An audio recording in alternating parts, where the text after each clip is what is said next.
Now this can truly be called art.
Ooh, it sure is cold today. I wonder, here to see Odette? I just need to see your tickets for the preview. Perfect. Yeah, Thank you. I'll hold on to your tickets. Come on in. It's good. You good? Yo.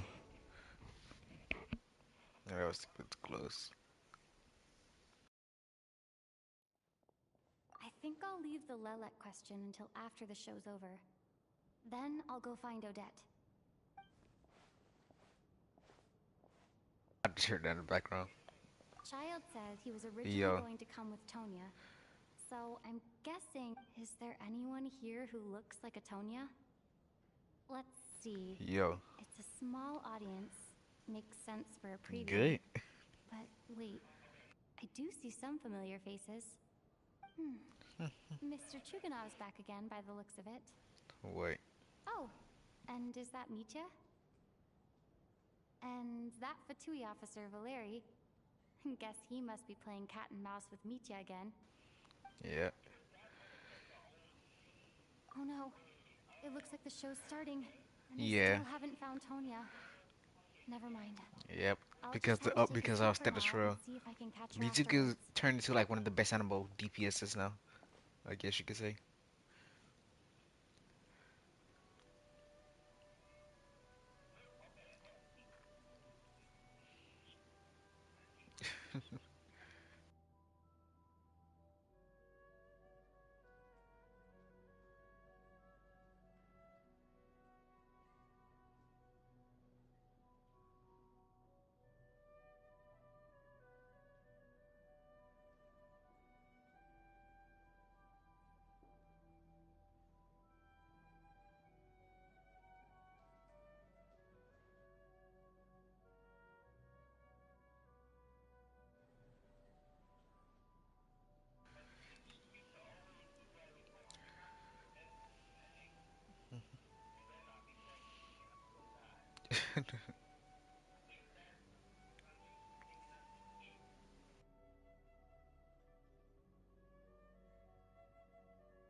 Members of the audience. I'm a staff member here at Today's performance was a very special one for us. As it marks the first attempt to commemorate this occasion, we would love to take a group photo of the cast, crew, and... All right, everyone, huddle in a little more. Now, look at the camera.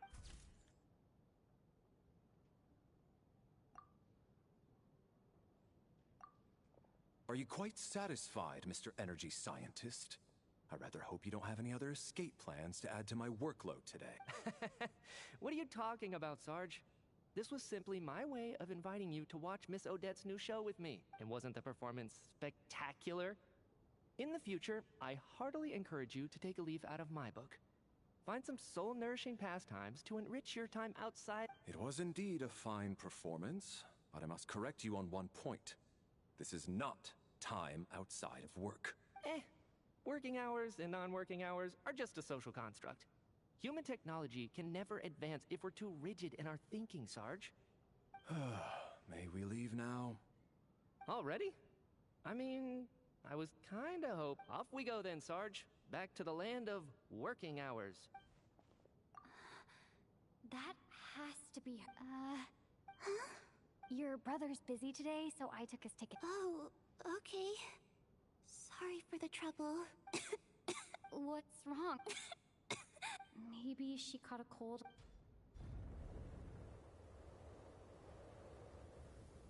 I haven't seen snow like this in a long... I know. It's completely white out there. You can barely see a thing. Let's wait it out for now. You'd be lucky not to freeze to death in this weather. Well, look at that. Maybe we shouldn't be in such a rush to... Let's wait and see. Why do you need to take it so seriously? Fate has given us this wonderful chance to take a break. Come to think of it, there's a small inn not far from here that always keeps plenty of I know the route well. Shall I head over and borrow a few blankets? That way, anyone in a hurry can wrap up warm for the journey back. Sir, there's really no... Hey, it's no trouble. What a kind gentleman. Very good. My wife and daughter are waiting for me at home, so... So... Are you expecting us to go back? Don't worry about that. I made arrangements in advance. Should I not return to the Armory Palace within 3.5 hours after Operation Showtime begins, an armed squad will be sent to collect. They will escort us back. You are one of our key military personnel, so any weather-related risks must be eliminated. Operation Showtime? So, wait. Every single time you drag me back to work when I sneak out, it's a whole official... I gotta say, you've really turned this into quite a moral dilemma for me. It's snowing pretty hard out there. Sure. My brother might come pick me up in a bit anyway. Time to get to work. I should head back. Excuse me, are you looking for someone? Ah, a fan, I'm guessing? Today is just a dress rehearsal. Sorry, but that area... Huh. Bad timing, I guess. Well, I might as well stick around. What happened to the gentleman who went to fetch the blankets? I was thinking the same thing. It's still snowing. Whatever the reason for his delay, I must say I hate nothing more than people who... I have to treat my employees like that on a... You seem anxious, Mr. It's been nearly 4 hours since I left the armory. The army should have arrived to extract... They know how much I despise tardiness and disrupted plans. There's simply no reason that they shouldn't have shown up by now. Surely a snowstorm like... Few things in this world can stop the Snezhnayan army, Mr. Mitya. Why don't you go out and take a look? They might be right outside. An absurd hypothesis. I have no intention of leaving your side for even a moment until I have escorted you back. This doesn't look like an ordinary... That guy who left earlier. It looked like he just vanished into thin air. Either A man-eating snowstorm? Come on. Traveler, didn't know you were coming today. How come you didn't say anything? Oh, right. I assumed you were looking for me. Whoa, that's quite a snowstorm out there. I've been working backstage Huh. Yeah, snow like this. I'm sure I've seen it out in the wild before, but never in the city. Actually, I take that back. I don't think I've seen snow this bad even in the wild. This is something else. It's not normal. If even Alosha thinks snow like this isn't normal, could it have anything to do with that monster people? We can't stay cooped up here forever. So, no need. I have plenty of experience with snowstorms. Besides, I work here while you're an audience member. Everyone by the door. Careful not to let the snow soak into your shoes. In a snowstorm, you gotta look after your toes above all. Heading out, my man? Be careful. Thanks for the advice. I am planning to be careful.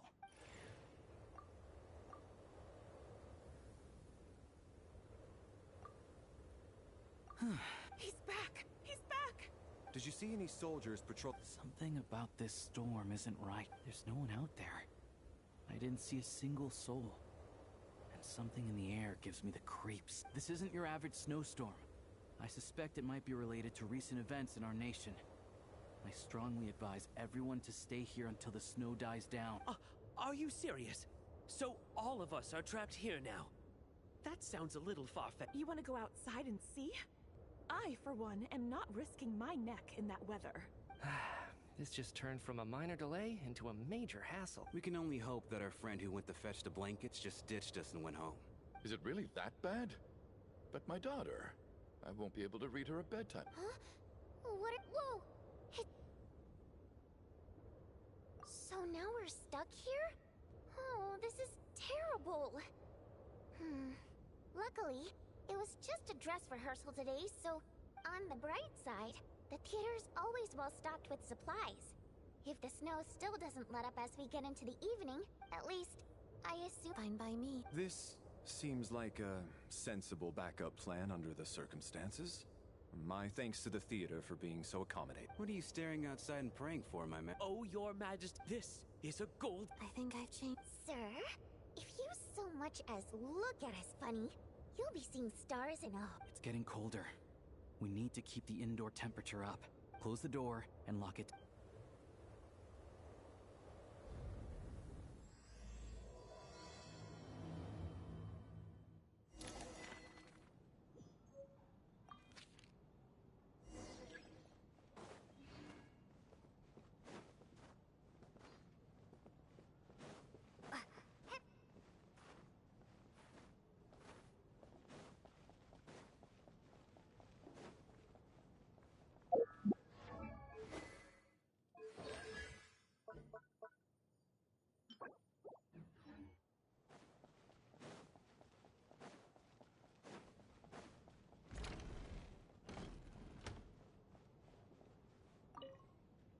And then there's the aristocrats. Because nothing Well, look at that.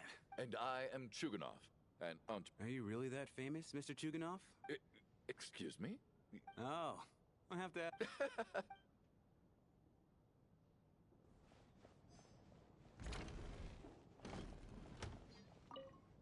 My husband had... That's the price of marrying... hello? How are you feeling? I'm fine. Sorry to worry you. I'm used to it by this point. I take Child must take great care of his sister. He's never mentioned Tonia's illness. You know, I actually stuck in a strange place thanks to a snowstorm. Having to spend the night with a bunch of Exactly. Look after yourself.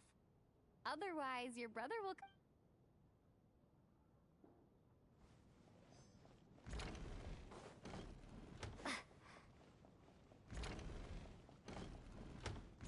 This is highly irregular. A delay of over an hour during an operation like this theoretically warrants a Harbinger-level response. I wonder... Sarge, the day you learn to let go and just enjoy moments like this... why, hello, ma'am. Any friend of the theater's star performers is a friend of mine. It's a... greetings. Major Valeri, head of the Special Assignment. I am here to ensure Mr. Mitia's personal safety. Miss Traveler, I cannot help but notice that Miss Odette is stealing glances at me. Any idea what that... I've racked my brains, but I can't think of anything I might have done to offend her. Perhaps she noticed me spacing out during her performance? So, Mr. Mitya, is... Yes, that's right. The higher up... Really? I can't even talk about that? Pretty sure it counts as... All right, I won't say anything. You're so white. Sorry, Traveler.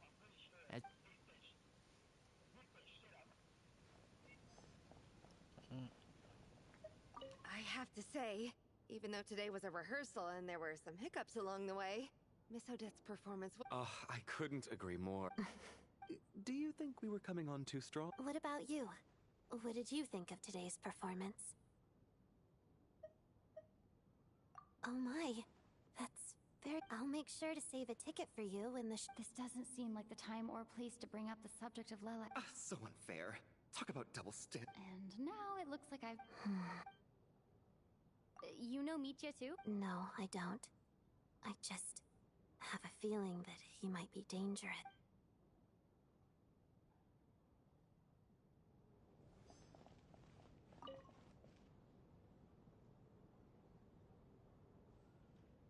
I don't think it's ever been this lively backstage before.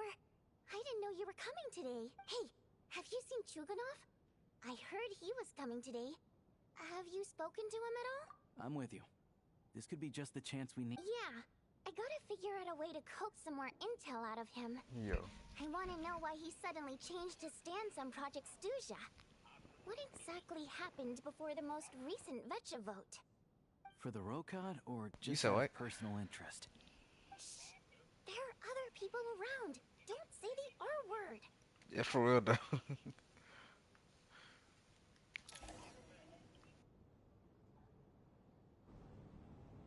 How's it looking, Alosha? No change from this afternoon. May I have your attention? We at the theater in a few short moments will give you a tour. I'll pass on sleeping on the stage. A drama about sleeping? That could be fun. Maybe we could come up with a title for the production. Not bad. Anyone who doesn't wish to sleep on the stage, please follow me.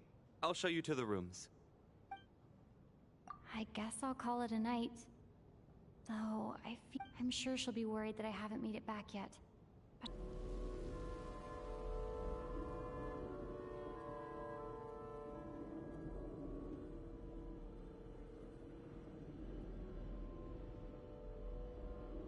Ah, finally. Welcome back to the world of the living, lazy bones. I was about to wake you. The black mist is almost on us.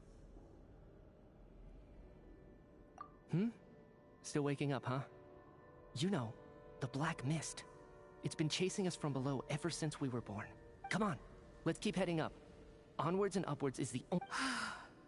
Here we go again. The endless What's going on? That black mist down there is creeping me out.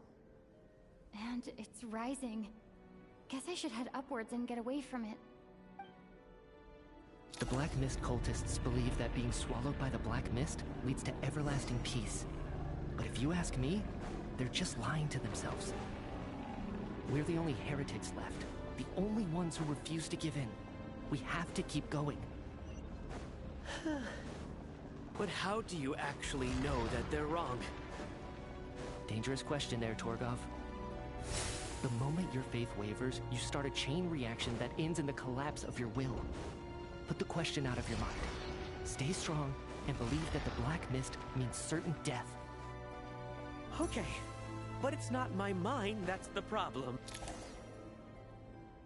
I can't do this anymore. I've had enough of being forever on the run. What? All this will pass eventually, I promise. You accuse the Black Mist cultists of being liars. But you're lying too. The cult of the Black Mist has poisoned your mind, Sobolova. I am. I think I'll take my chances with the Black. As much as I detest the Black Mist cultists, I'm... Then I bid you both farewell. Let me put my personal opinions aside for a moment and say, I hope that you both... Fate always appears so their fate was sealed from the instant they entertained doubt. From then on, the outcome was both inevitable and irreversible. Let's go.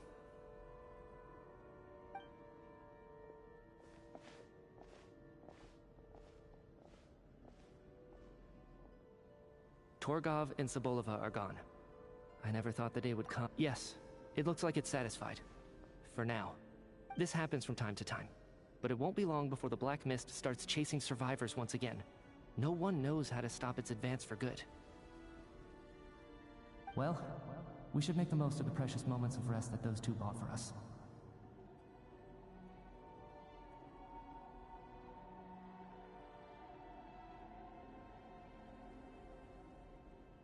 Huh? Are you really that sleepy, traveler?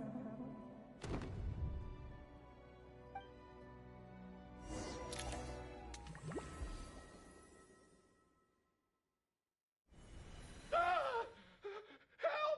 Somebody, come quick! What is it, Chuganov? What's wrong? Huh? Is it morning already? What's all the commotion?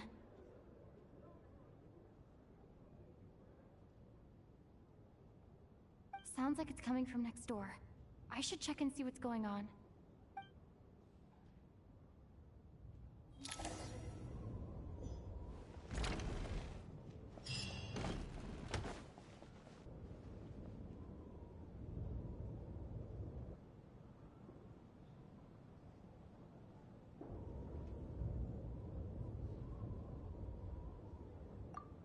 Don't look, Miss Tonya. Stay here. What happened?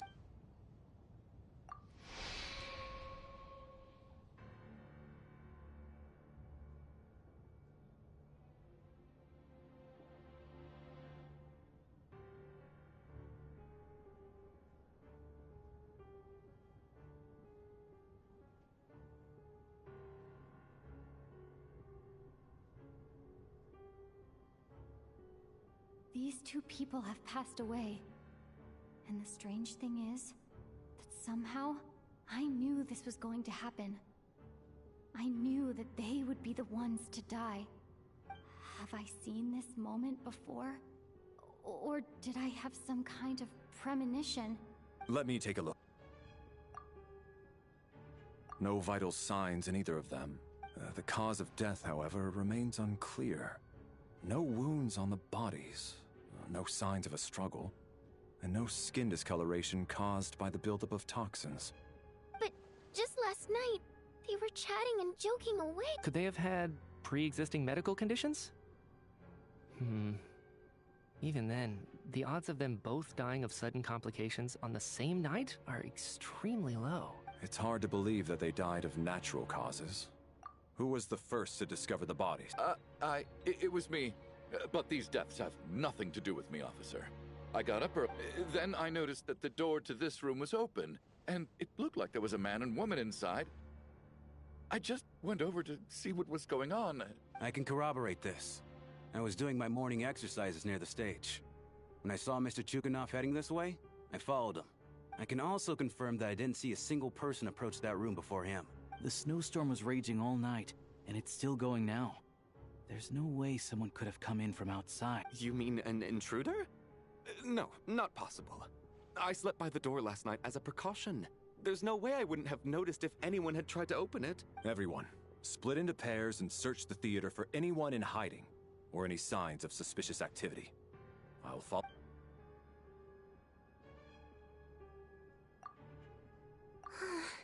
Nothing on your end either? Backstage is clear. No sign. We checked the basement. Also clear. I don't think there's anywhere here that a living person could. Are we certain that the theater doesn't have a back door?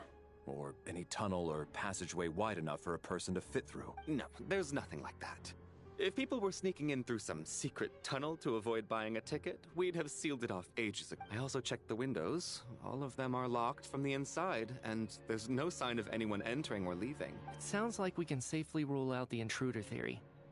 If anyone came in during the night in this weather, there'd be no way for them to avoid leaving footprints or water. This can only mean one thing.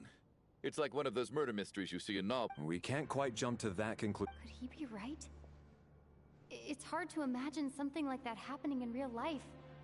Set in a theater during a snowstorm, a murder takes place and the killer is among us. Looking at who the killer targeted, and the clean entry and... it all adds up. I know what this is. It's obvious now that I think about it. What is? What? Both victims were wealthy, well-known local merchants. And the door was deliberately left open so I would discover the bodies and witness the crime scene first thing in the morning. Such ruthless methods. This was your... Lelik? You mean Lelik is among us? Lelik. I know this code name.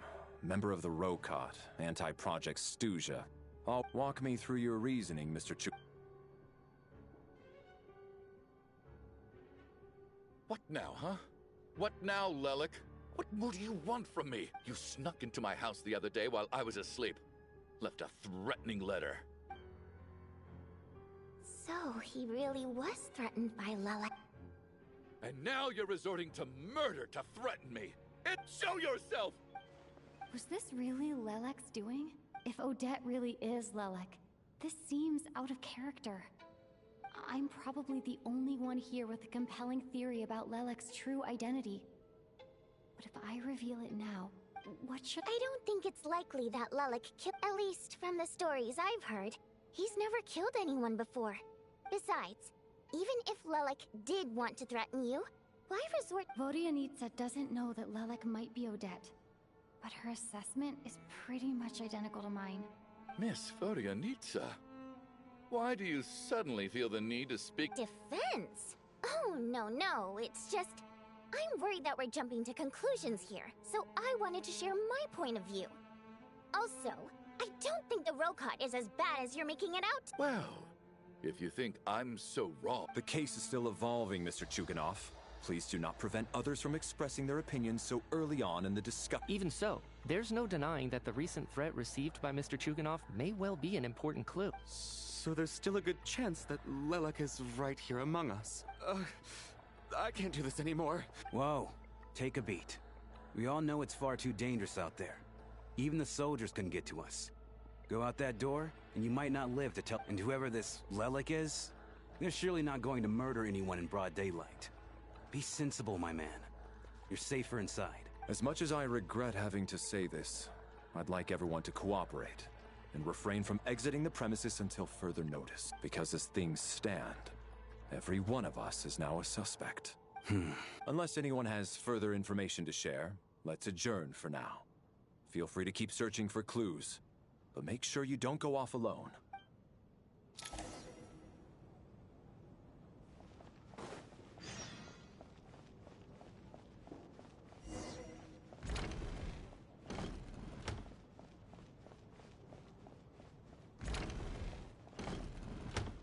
You're right, that was my bad.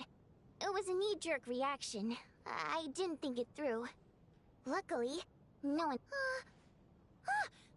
Oh, phew. Since Vodianitsa and I were on the same page earlier, I think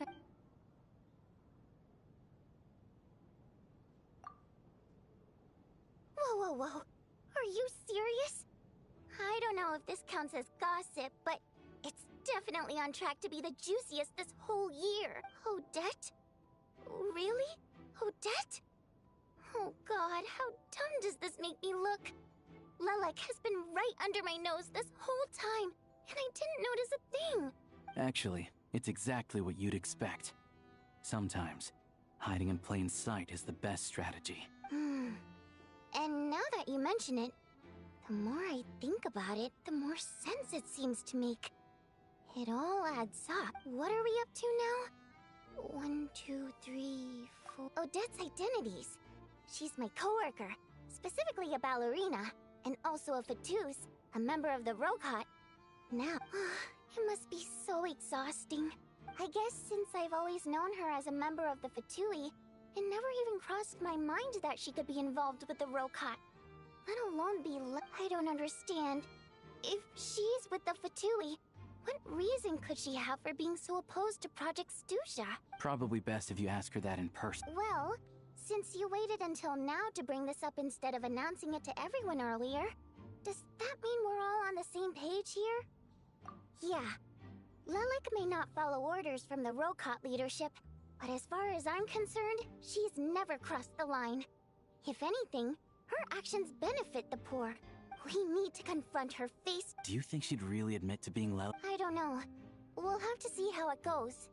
For now, we'll work on the assumption that she didn't kill anyone, and see how much she's willing to tell us.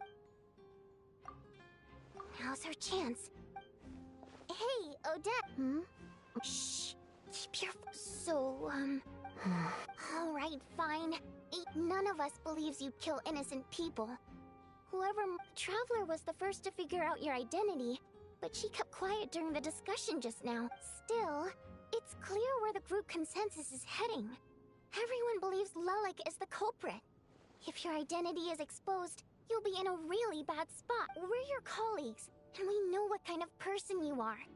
I don't want anything bad to happen to you. So, can you clue us in? Tell us everything.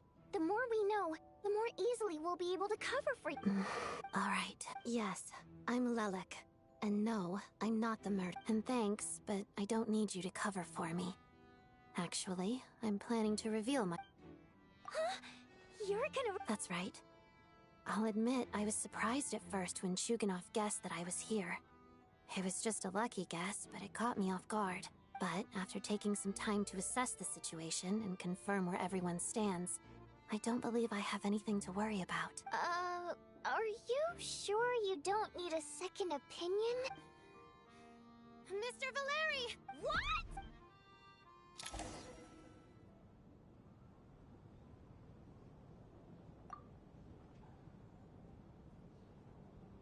So... I don't know what game you're playing. It's just one identity. So what if it's exposed?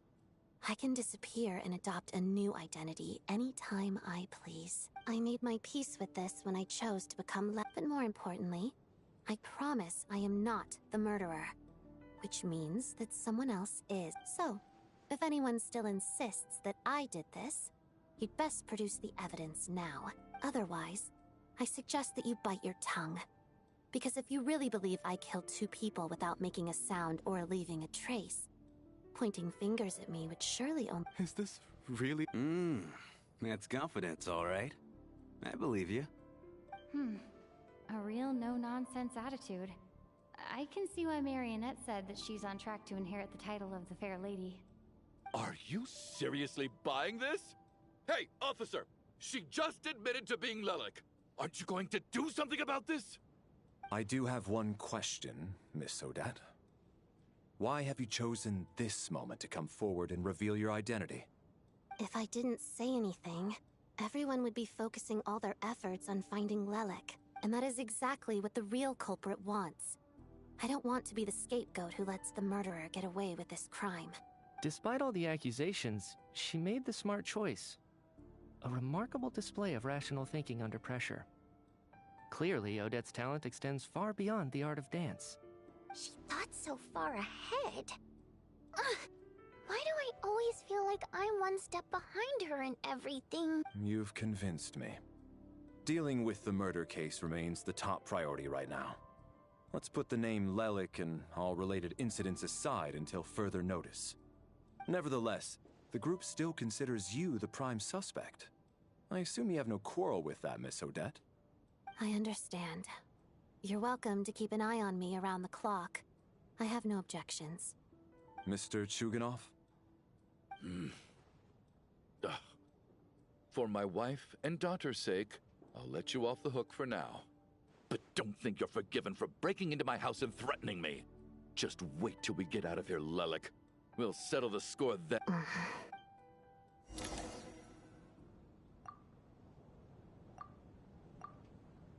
Good work, Lelik guard team. And Lelik too. Here. Turns out Valeri knew about my exploits, so now I've been told I have to guard Lelik with him. Shouldn't you be facing my way if you're guarding me? At the moment, it looks more like you're my bodyguards. If the true culprit is indeed still at large, as you have claimed, we must keep our guard up against them also. Don't worry, Tonya. We'll get through this. Once the snow stops, the officials will step in. The investigation will get easier, and then we'll be safe. But... once the... You're gonna miss us, huh?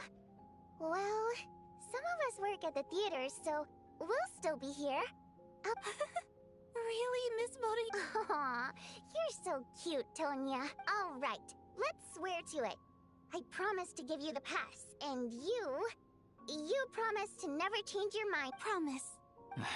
Don't indulge her, Tonya. You don't have to swear an oath over things like that. You really do get carried away sometimes, don't you, Miss Vodianith? Hey! Mind your own business! Don't be nervous, Miss Water Imp.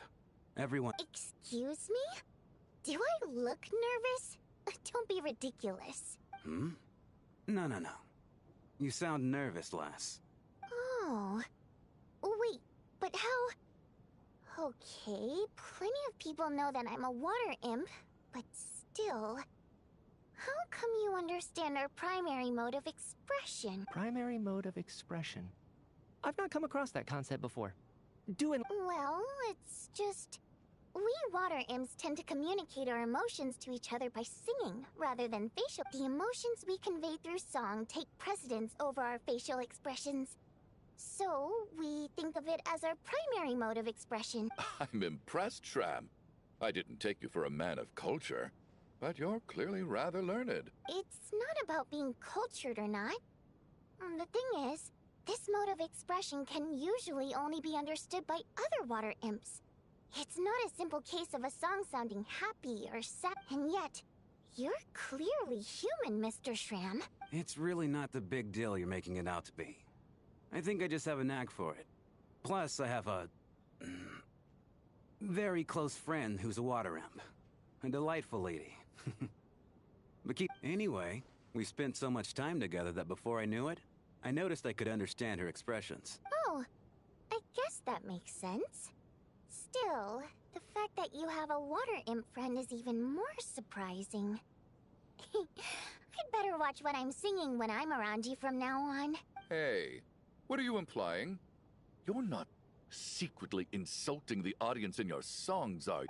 Heavens! Why would I do a thing like that? It's getting late. We should discuss our sleeping arrangements for tonight. To guard against the killer. I suggest that we don't sleep in separate quarters tonight. It will be safer if we all stayed together. As long as someone keeps an eye on Lelik, I'm quite sure we won't have any trouble. Are you saying that you wish to bet your life on Miss Odette being the Then I propose the following arrangement for tonight. The Traveler, Odette, and I will form the Night Watch. We'll sleep in shifts, but 2 of us must be awake at any given time. An excellent idea. This allows us to handle the Night Watch while also keeping an eye on Lelik. Meanwhile, the rule of taking shifts in pairs resolves the other issue. Namely that we can't necessarily trust the Traveler or Valeri either. I expect that plan took you quite some time to come up with, didn't it? Actually, our field combat manual outlines a similar approach. Although the scenario there involves guarding prisoners overnight during field operations. That being said, I must clarify that I harbor no disrespect towards you personally, Miss Odette. In fact, Lelik's numerous covert operations make fine textbook examples for military agents. I care less about respect and more about the fact that you just robbed me of 2/3 of my sleep tonight. I'm calling dibs on being the first to rest. Good night.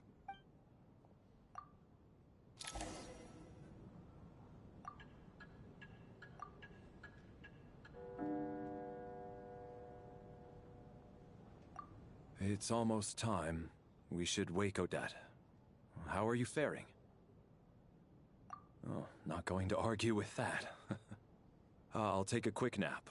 If you start to feel sleepy, wake me up anytime. It's finally time for Odette and I to share the Night Watch. I came here to get information from her in the first place. Maybe I should think about what questions I want. How long are you gonna keep staring at me? Couldn't sleep. My mind's been run. Plus, there's something I've been meaning to talk to you about. I had a hunch that you wanted a conversation, too. Let's take this chance to clear the air. I just had a simple question for you, really. It's Rosaline. In her final moments, did she have any last words or anything? I see. Well, that was all. I have no other questions. No, she was utterly ruthless in pursuing her goals. That kind of person should be hard to miss, and yet, even though I never approved of her methods, and she was an abrasive person, the fact remains that I am indebted to her. Oh, she told you. I guess that makes sense. I think she and Rosaline were on pretty good terms. Yes. Rosaline wasn't the kind to gossip about this sort of thing. Not that it's any huge secret to me, though. When I was a child, I had to join the Fatui for the sake of my mother and me. I trained under Rosaline. It was extremely grueling, and it didn't exactly come naturally to me. All I could do was try to ignore the biting cold and practice. I was a newcomer who'd managed to make a good first impression on a harbinger. There was pressure to live up to her expectations.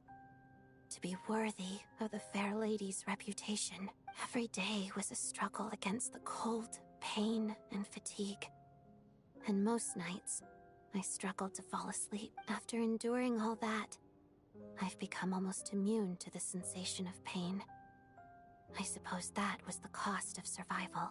Surely, any child who had to experience that would grow to hate her lot in life, don't you think?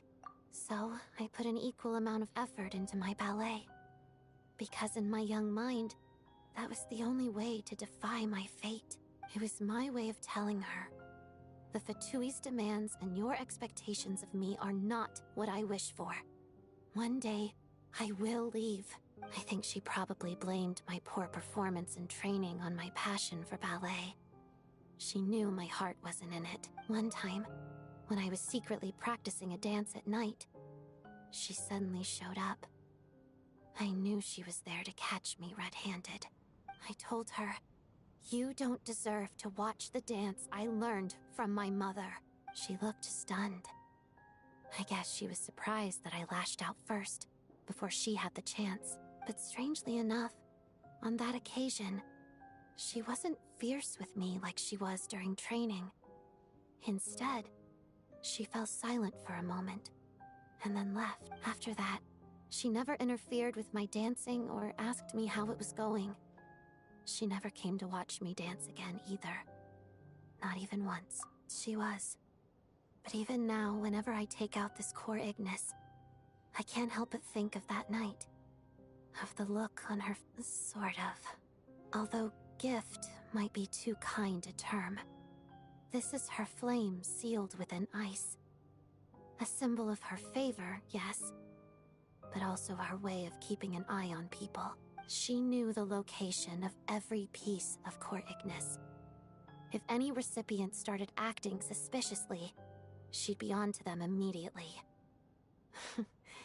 Trust her to make even a mark of approval feel suffocating. So, when news of Rosaline's death reached Snezhnaya, many people immediately crushed their core Ignis. It gave them a profound sense of relief, like they'd broken free from her shackles. But I kept mine. With my sensitivity to pain being as dull as it is, the warmth from this core Ignis is one of the few things I can still feel clearly. I still wonder, did she really come to stop me that night? I wasn't sure, but I was scared. I guess she didn't leave anything behind. Not that I expected her to.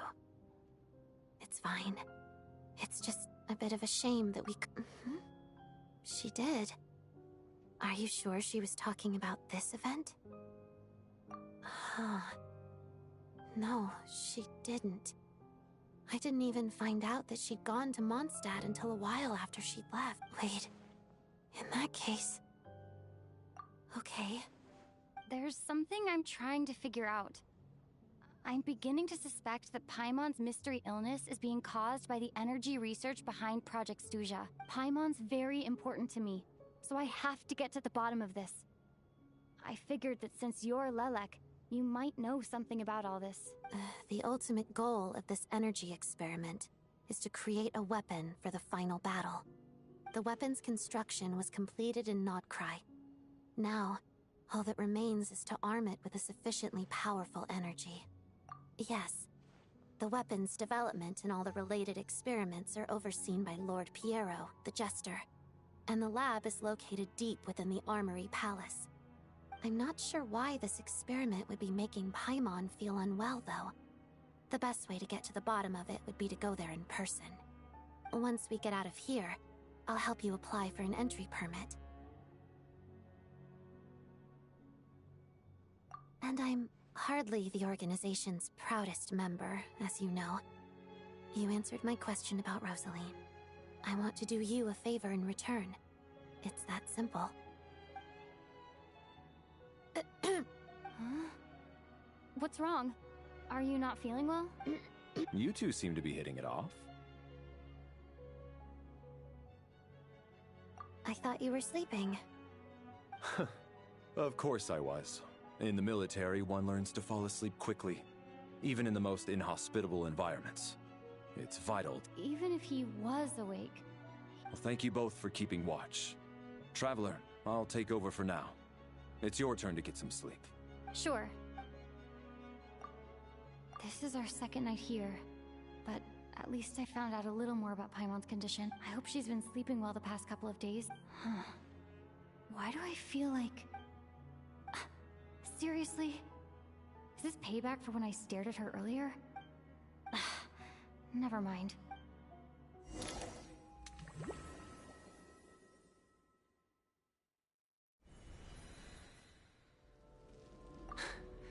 Hey, what are you spacing out for?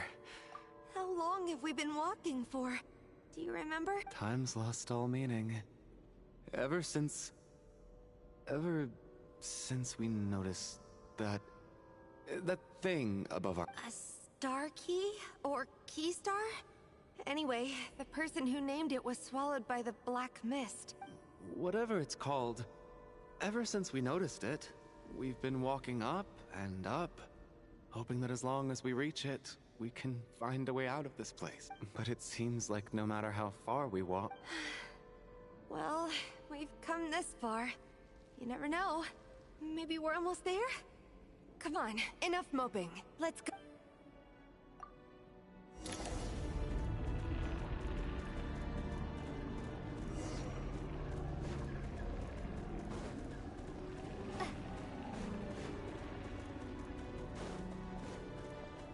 Monsters!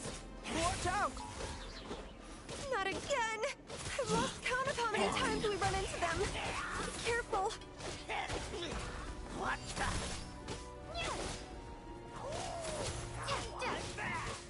Hey,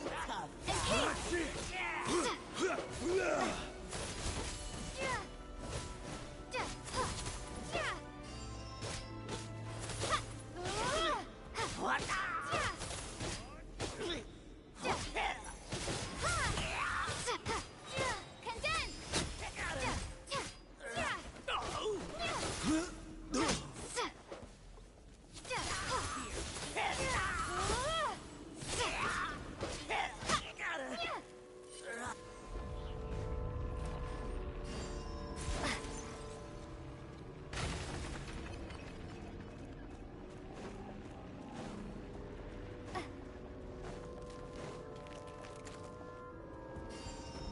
Here they come again! Get ready! You wanna fight? Let's go!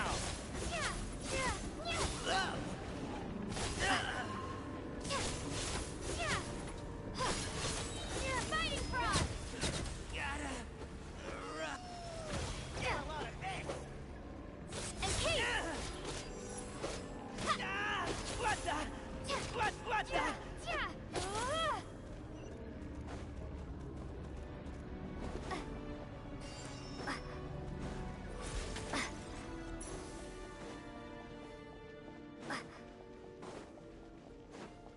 Monsters ahead of us. The black mist behind us. It feels like there's no escape. Fine.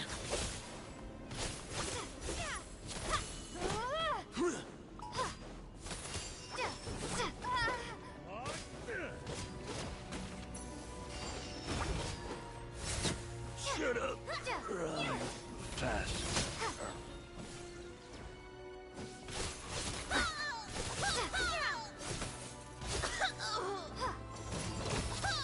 Fighting frog!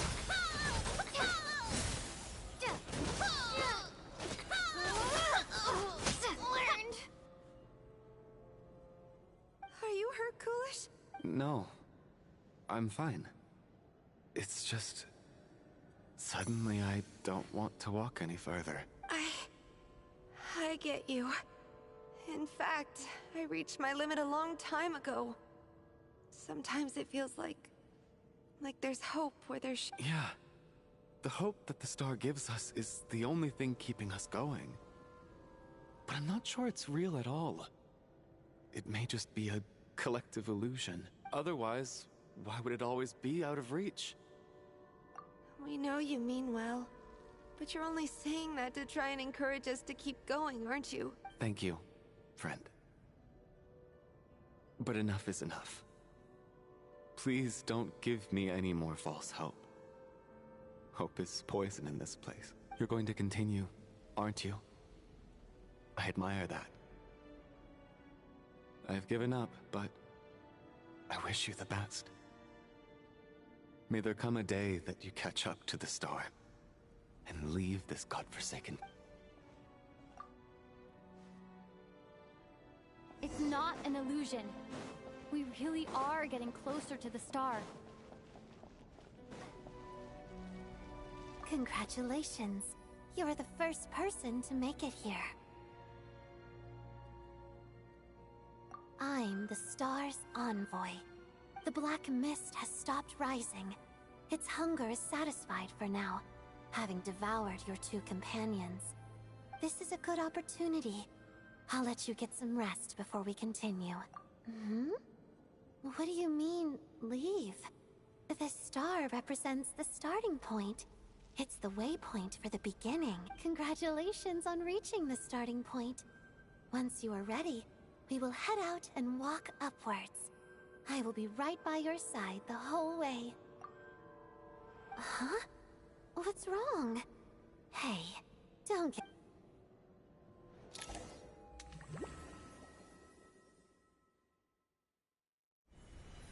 Rampana!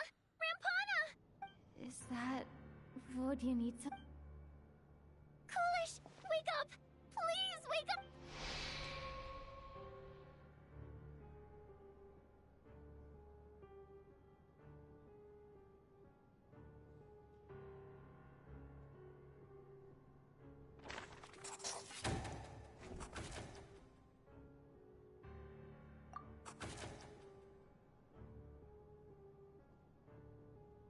The situation is identical to that of the two casualties yesterday. We cannot ascertain the cause of death. At least there are some elements that we can rule out this time.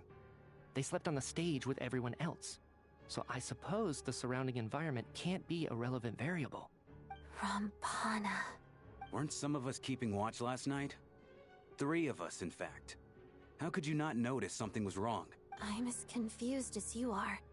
Certainly nothing unusual happened on my... Likewise, and from what I've observed so far, both Miss Odette and the Traveler can be trusted.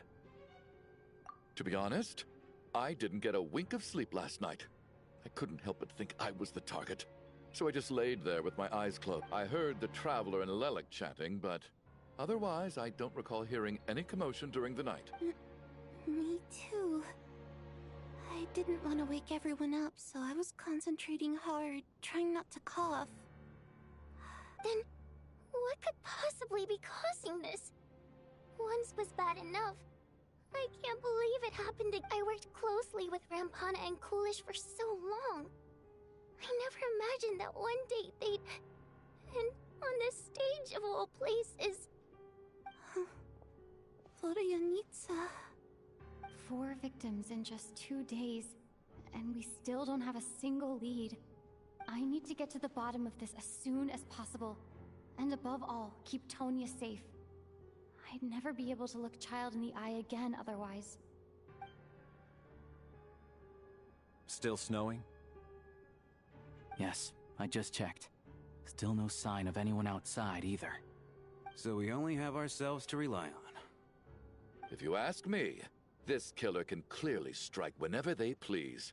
The Night Watch was a useless endeavor from the start. Lelik must be an expert in poisoning. Clearly she used some poison that can't be detected on the corpse. Here we go again. Listen, I was already thinking to myself last night, was Lelik's reason for revealing her identity the real story? Well, now I have my answer. It most certainly was not. She's been playing us for fools. You get off on this, don't you? Revealing your identity, only to carry on with your killing spree? That's a hideous thought. One that only a hideous mind like yours could dream up. How? That's enough! Yesterday, you named Lelik as a suspect because the victims were both wealthy merchants. Lelik might have had a motive then, but today's victims were just ordinary people. Not to mention that they were colleagues of Odette and mine. What reason would she have to murder them? Let me guess. Just to scare you? Who knows? Maybe you don't know her as well as you think. I implore you all to ask yourselves, how many people are there really in this world that have what it takes to kill another person?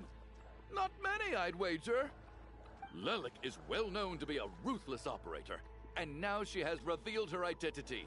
How could it be any more obvious? Everything you've said so far is still just conjecture, which doesn't constitute a concrete lead. You need to back up your claims with some evidence. How can you defend her, officer? What did she say to you while you were on night watch? Maybe I shouldn't be so surprised. You military types are always colluding with criminals to target the rich. All so you can get your grubby paws on our hard-earned fortunes, then tell us to fall in line. The Fatui, the Druzhna, and the Rokot. Thugs, the lot of you!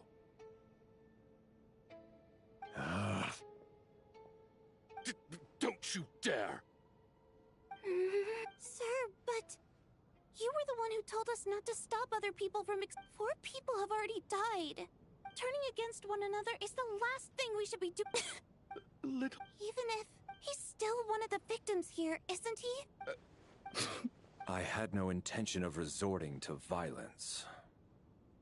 But you're right, Miss Tonya. I ought not prevent him from speaking his mind. In any case, I believe Mr. Chuganov has calmed down a little now. We may resume our discussion.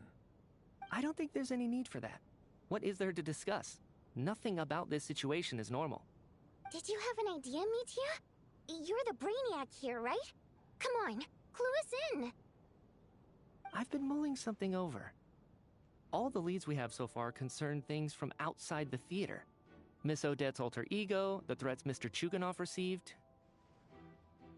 But then there's the 2 double murder crime scenes themselves, which have given us absolutely nothing to go on whatsoever. That's highly unusual. Even with the most careful killers, there's always some evidence left behind.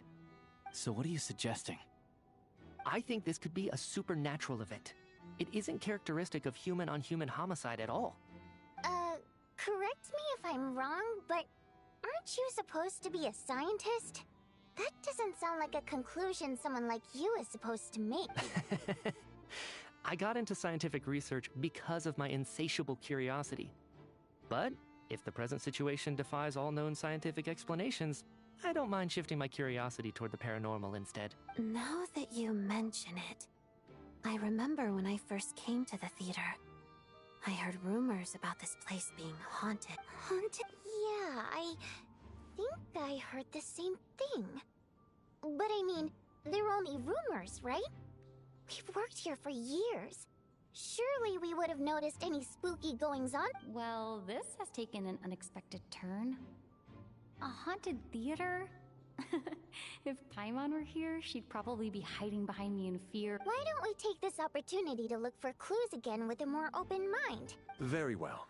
Whether it's criminals or ghosts we're looking for, the same rules apply. Everyone needs to tread carefully. I'll move the bodies into the same room for now.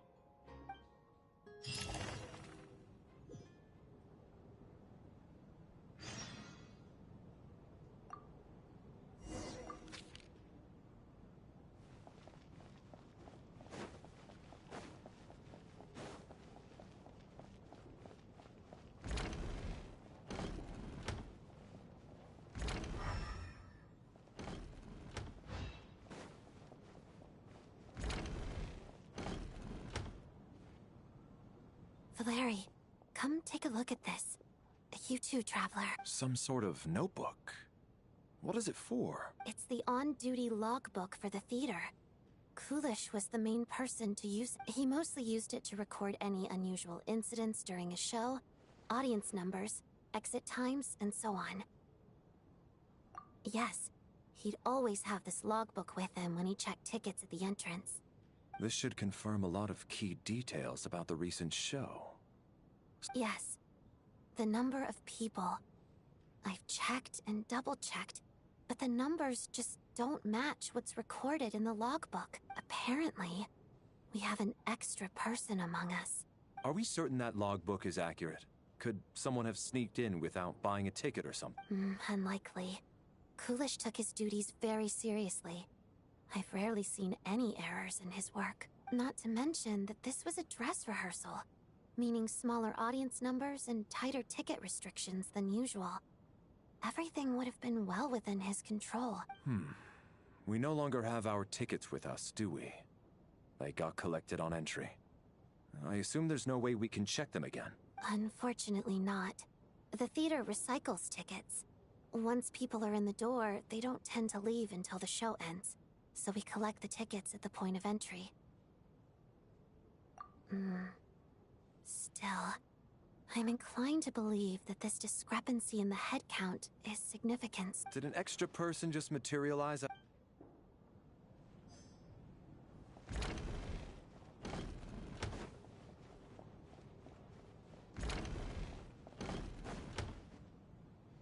Tonya? Not yet. Still looking. So... Are we supposed to be looking for something paranormal? I think I'd prefer teaming up with you than looking around on my own. This looks like somebody's notebook. Well, it doesn't look scary or anything. So I guess it should be fine. All right.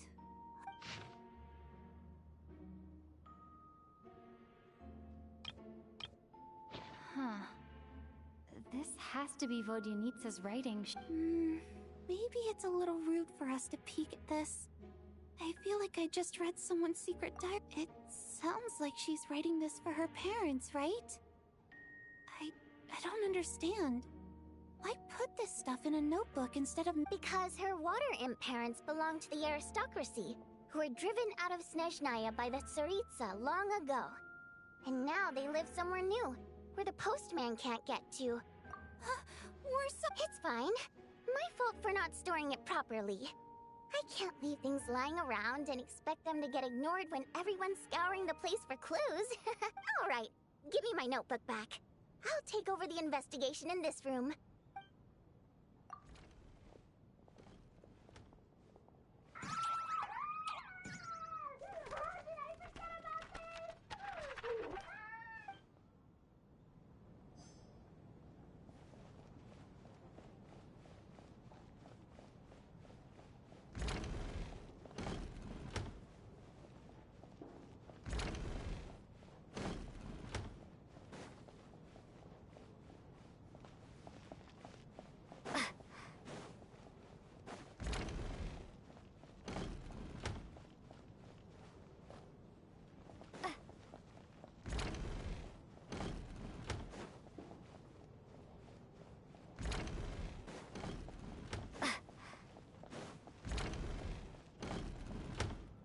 Ah, Traveler.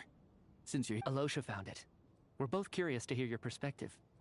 It appears to be an investigation report. And the focus of the investigation was the rumors of haunting we heard about earlier. An investigation report, huh? Looks quite old. Huh. This person's name looked... The theater manager must have hired an investigator once specifically to look into this issue. But it doesn't look like anyone ever looked at the report. Presumably, the manager wanted to know if the supposed haunting was dangerous, while also being fearful of word getting out in case it affected the theater's business. Anyway, the bottom line is, the haunting is actually real after all. It's caused by an obstruction in the ley lines. Is there any chance this is the key to finally making some progress with the murder cases? Ley line problems are pretty unexceptional to me by this point. And while it certainly offers an explanation for the ghosts, it's hard to imagine what connection it could have to these two murder cases. Some of the language that appears at the very end of the report caught my eye. Angel civilization, ley line renovation? My area of research doesn't touch on any of that, so it's completely outside of my wheelhouse. Huh? A piece of paper just fell out from the report. It landed right by your feet.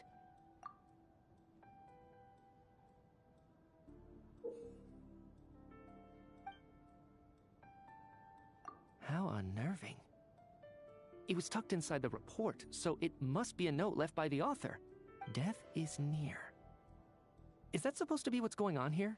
With us, in the theater? But if so, how did the author foresee it?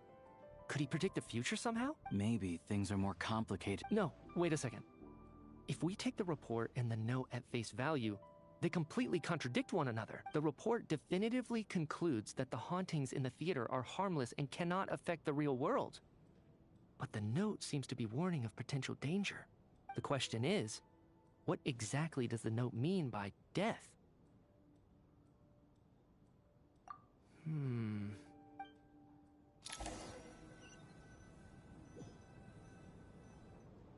If we take all this together, it's not impossible, is it? If anything, it's the natural conclusion. Oh, I beg to differ. This sounds to me like a product of a researcher's vivid imagination. And perhaps it's because I'm still viewing this through the... Does it really sound that far-fetched? Alright, well, let's treat that as speculation for now. I do agree with what you've said, so let's go with your idea for now. Good. Okay, now that we finally have some meaningful leads, I think it's time to reconvene. Let's get the others.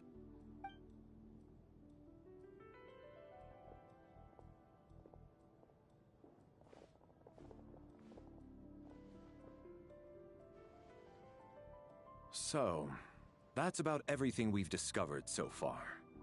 I'll share my theory first.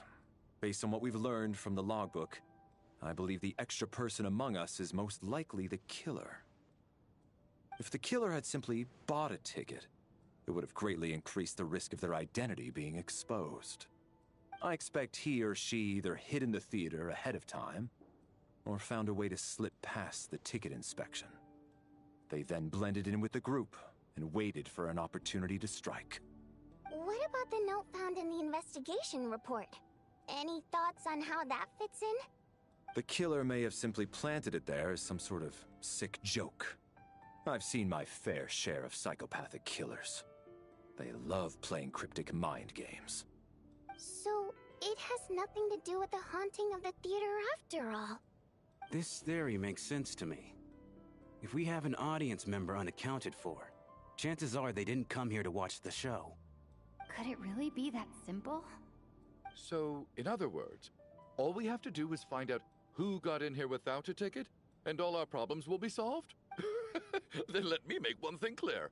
All the theater staff should be well aware that I came here for the rehearsal legitimately. It's true. I hear you used every trick in the book to get a hold of that ticket, too. Everything short of throwing a temper tantrum and rolling around on the floor at the entrance. I most certainly did not degrade myself in such a... Probably a stupid question, but I might as well ask. Did anyone here get in without... Guess it was naive of me to expect them to just... Especially after the unprompted Lelik reveal. Once was already a miracle. Twice would be unfathomable.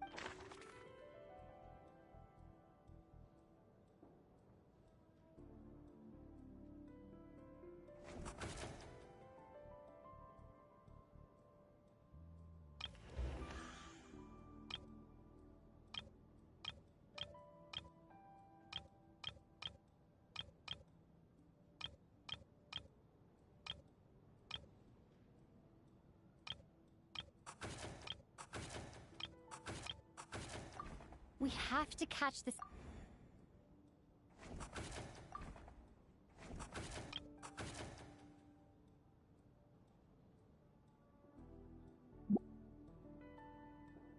We have to catch this extra person, even if only for the victim's sake.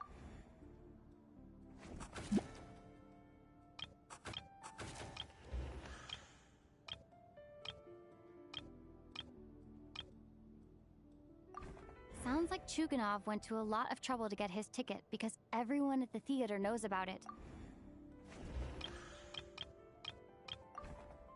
I don't believe any of us here knew Shram before all this. If no one can verify Shram's identity... Mr. Shram, did you really go through the ticket inspection to get in here? Huh? Me? Why am I being singled out, my friend? Do I see? It's not that you stand out as suspicious. More that everyone else has been ruled out as trustworthy. Okay. Well, we spent the best part of 2 days together now. So I'm sure you can all tell what kind of person I am. I'm a true gentleman. I never dream of doing something like sneaking to the theater with... Yeah, I have no doubt that you're a good person. But the problem is, none of us here actually know you, so no one can say for sure that you are who you claim to be. Although, actually, what was it you said last night? Yeah, you're friends with that water imp. Which is what last time I checked, there were barely any of us remaining in Snezhnaya, since most of the water imps left. Could you tell me a little bit more about your friend? There's a good chance I actually know her, and I suppose it's also kind of a way for everyone else to get to know you a little better. Good grief. Are you blushing? Pull yourself together. Hey, revolting is a little strong. That was just the bodyguard. We don't need details. Just... Okay. I'm just a little hesitant to reveal her name, that's all. Even with me to protect her. If word gets out that she's dating... Really? Wait. Huh? Sure. Why is everyone looking... Delicate times. Yes? You know, the Civil War. If I'm not mistaken, the last significant civil war in Snezhnayan history was over 400 years ago, when Her Majesty the Tsaritsa had just taken the throne and was consolidating. What do you mean, What's going on here? All right, Mr. Mitya, you win this round. As far-fetched as it is, it appears that your theory may be correct. I'm just as amazed as you are. I didn't even believe it myself, to be honest. Is someone going to explain what's going on? From the look on your face, you figured it out too, haven't you?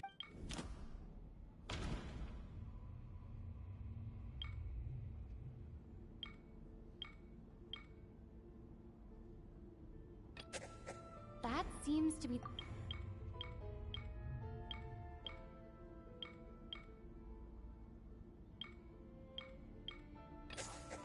The theater's ley lines have been modified to block souls within its grounds from returning to them.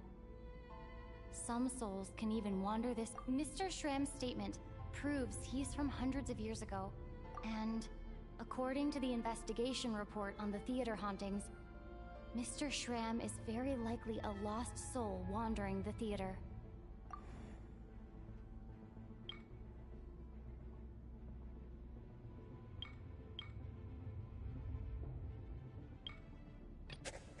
This is Mr. Valeri's hypothesis. If there is... For some unknown reason, the soul that has been wandering the theater due to the leyline issues has joined our group and blended in. Yeah, that must be the immediate reason why the ticket count doesn't match the number of people present.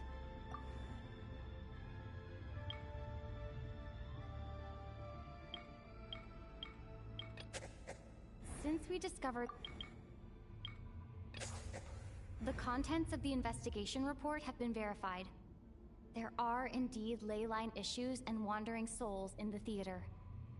Death likely symbolizes the deceased. Mr. Shram, for instance, death is near. Huh. That must mean that there's a dead person in our midst. Yeah, the logic is clear now. The investigation report said that there would be souls stuck wandering around the theater because the ley lines were cut off. Mr. Shram must be one such soul who died in the theater a long time ago.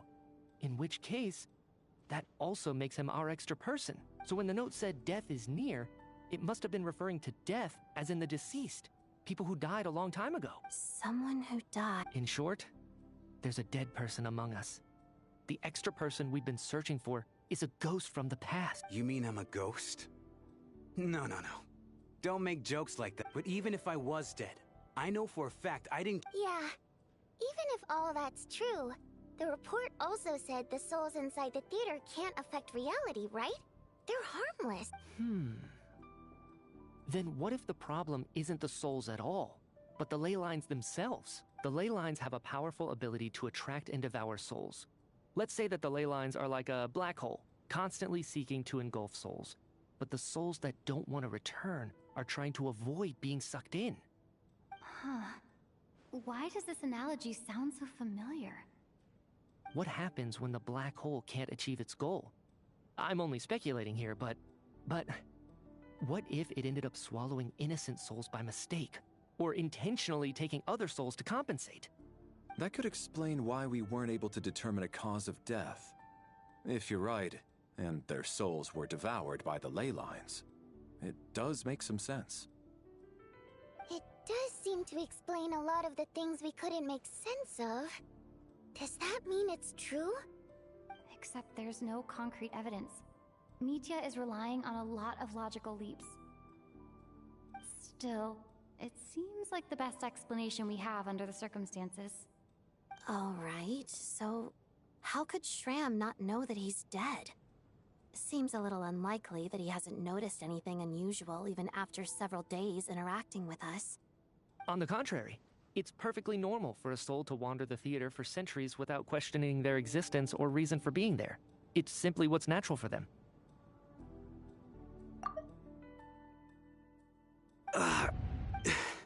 You know what, Mr. Brainiac? I'm trying to remember and... even though my head feels like it's going to explode. I was the one who didn't want to remember my own death. So I forced myself to... Well, My lady and I snuck out to go on a date one day. We bought tickets for the theater. All of a sudden, a group of people burst into the theater, shouting for all the water imps to get out. Performers and audience members included. It was clear the conflict between humans and Fae had reached a boiling point. This time, the extremists were even coming after the water imps who had nothing to do with the war. I thought I could pull one over on them. So I took off my jacket, draped it over my lady, and tried to sneak out amid the chaos. But I got caught. They started shouting, calling me a... But I was going to do whatever it took to buy our chance to escape. No matter how many people stood in my way. I had to. Both as their bodyguard. And out of love. It's all right, friend. You can stop there if you want. It's just... If I'd known I was a dead man walking... But... No. I guess it's high time I got a breath of fresh air. Mr. Shram, I'm sure we... My good sir. No. I'm speaking... Let it go, man.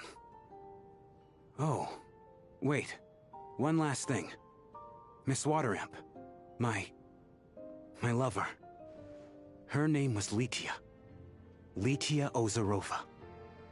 Do you know what happened to her? Ozarova. Oh! Auntie Ozarova! That's what we all called her. I remember her as a very kind... I'm so glad she survived. As long as she went on to be happy. There's no need to see me off, my friend.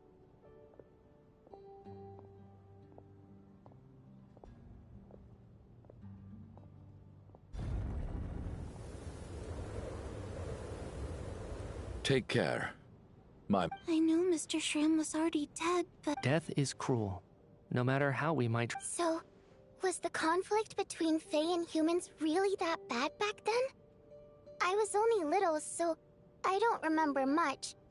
It's terrible to think that so many innocent people had their lives turned upside down. Even the historical records about that time period don't say much about it.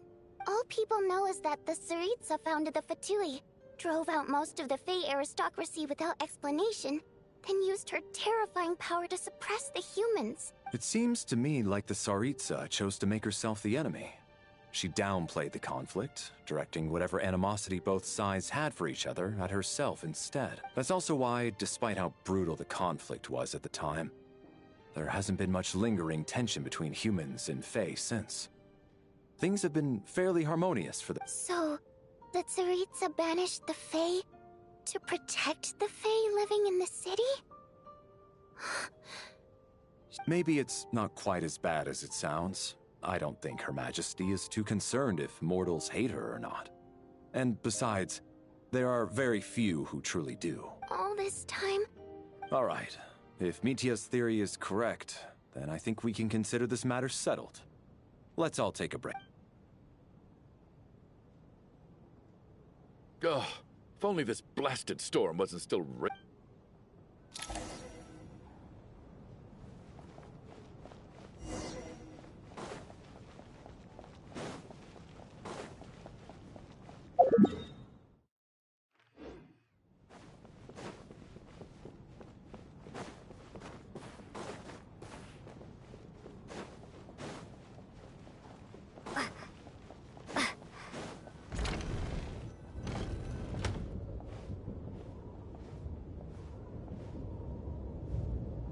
Looks like now we can just rest until the snowstorm stops. I still can't believe Shram turned out to be a ghost who'd been in the theater for hundreds of years. To think... Knock, knock. Knock, knock. Think of it as a signal, then. When I'm entering someone else's room and I knock, I'm here as Odette. If I don't knock, it's Lelik. Thanks. So, why did you come to find me? Vodyanitsa said you knew about my secret identity, but when everyone was discussing who Lelik could be, you were worried that revealing what you knew would be unfair to me, so you kept it to yourself. Yes, I'm extremely grateful for that. It's nothing. I mean, you didn't hold what happened to the Senora against me, so I should thank you for that as well. Actually, there's something else as well. I found myself in a situation similar to the one you were in when you helped conceal my identity, so I thought I'd come and ask you for it. It's about me. Before all of this, the last time I saw him, he was dead. As I'm sure you know, my goal as Lelik was to stop Project... Well, when I found out the tech lead for the experiment behind Project Stuja was Mitya, I immediately started planning to track him down and threaten him to back out. I often saw him around the theater, but I soon concluded that making my move there would risk exposing my identity. So I decided to infiltrate the Armory Palace and go directly to his lab. That way, the threat would be much more effective.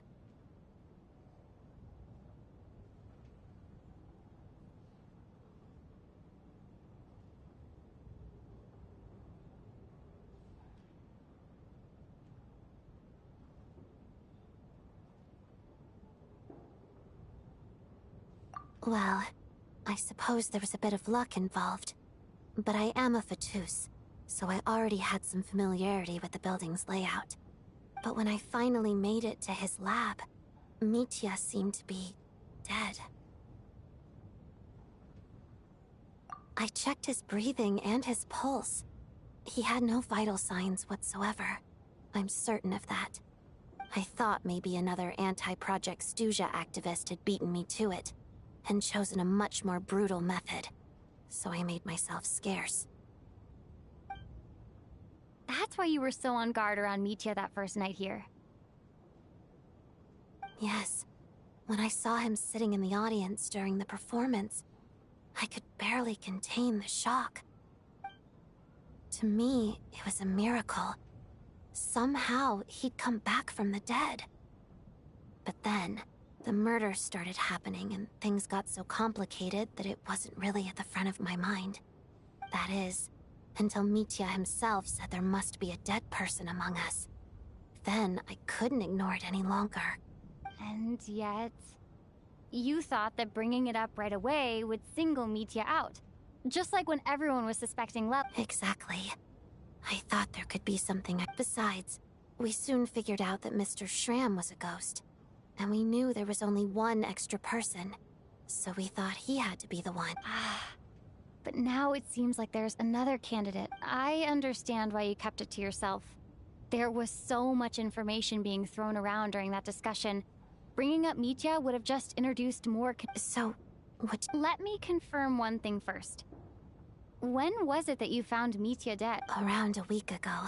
Sometime... A week ago? That's earlier than I thought. I saw him just a few days ago at a restaurant. That definitely would have been after you found him dead. He seemed completely normal to me. Chatting with Vodyanitsa, trying to avoid Valeri. So he was definitely alive on that day. Huh. Well, all I can say is I know what I saw. Here's a thought. The reason we even suspected a dead person could be among us was because of the problem with the theater's ley lines. But Mitya's death happened inside the Armory Palace. The ley line issue affecting the theater shouldn't reach that far. You're right. I guess he doesn't fit the profile of the person we were searching for. I think the chances of it being him are very low. Surely he can't have died for real in the Armory Palace. Unless what? Unless he really did come back from the dead. You're right.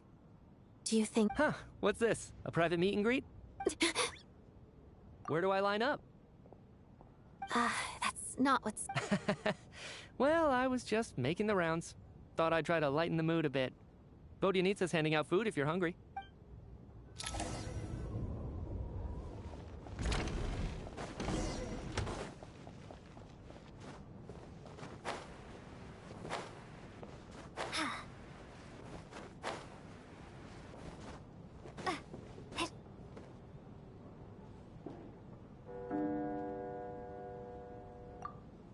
What is going on with this storm?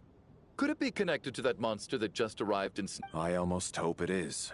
Her Majesty the Tsaritsa left to vanquish that beast herself. We just need to wait for her triumphant return. Do you think people still feel the cold after they die? I'm wondering about Shram. Oh, death itself is cold, isn't it? I'm sure the storm... Well, I hope he has a safe journey. I'm going to miss him, I think. It's not like we can blame him thinking back on it. We barely made it out alive once we get out of here. How are we going to explain what happened to their family? Are you okay?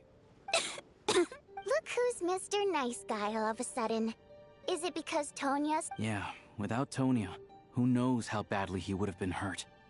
I told you already, I never intended to resort to violence. Bunch of rap. Little girl? I was... Oh, I've been, too so kind to everyone, but never lets her old man off the hook. Especially when she was little. All right. Are you taking anything? Yeah. I'll be fine once I see my brother. I see. We should probably discuss arrangements for tonight, now that the deceased has left our midst. However, out of an abundance of caution... shouldn't we take shifts? No need. I managed to get a nap in earlier, so I have plenty of energy right now. After all the tension of the past few days, everyone else should just focus on getting a good night's...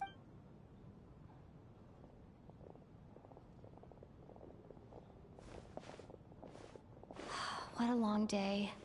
This whole situation turned out to be way more complicated than I expected. But Valeri's right. I should just try to calm down and get some rest. The last thing I want is to give myself nightmares.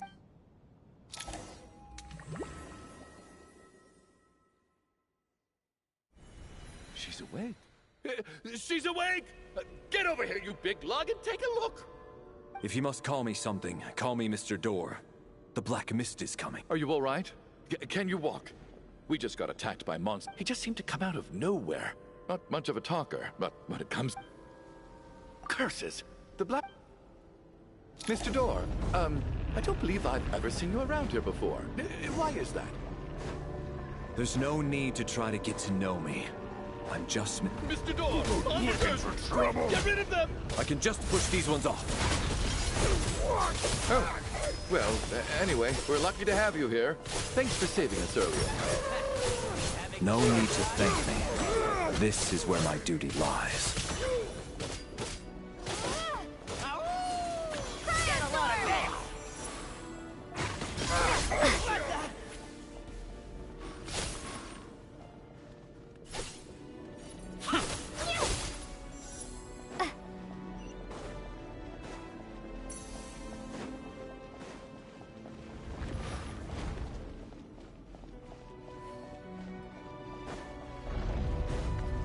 So we're doing this the hard way.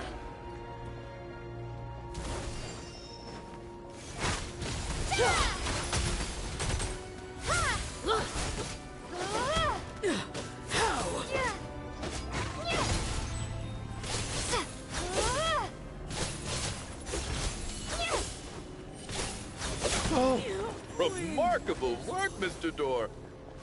If I had your muscles, I'd do the same.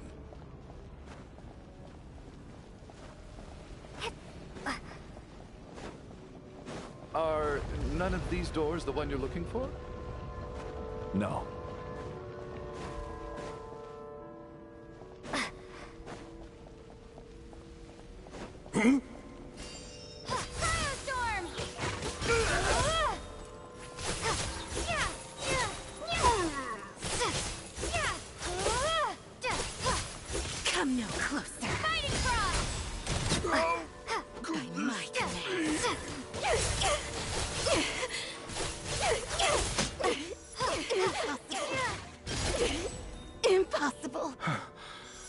so... Wait, look!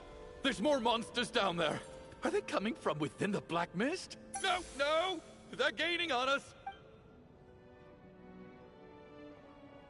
Misty Door, what are you doing? Found it. This is... What? I am a door. This is where my duty lies. No! You saved us! You must keep going. A door can only keep things out for so long. Oh, you're right. Let's go. The black mist isn't moving anymore. Surely I wasn't so scared out of my mind that I... Oh, okay, good. Getting sleep?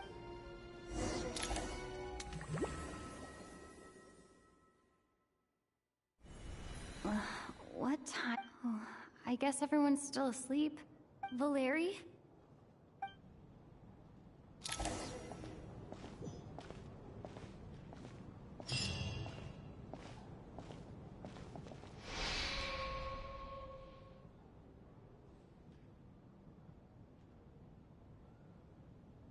Wake up!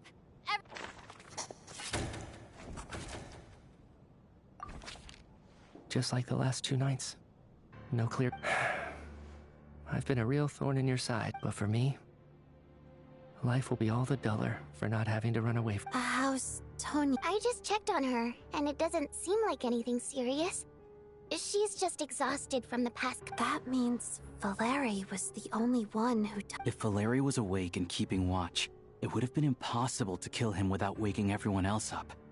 That much is certain. This is so frustrating. Why has nothing changed since yesterday? I thought we already... Actually, one thing has changed. There's only one victim this time.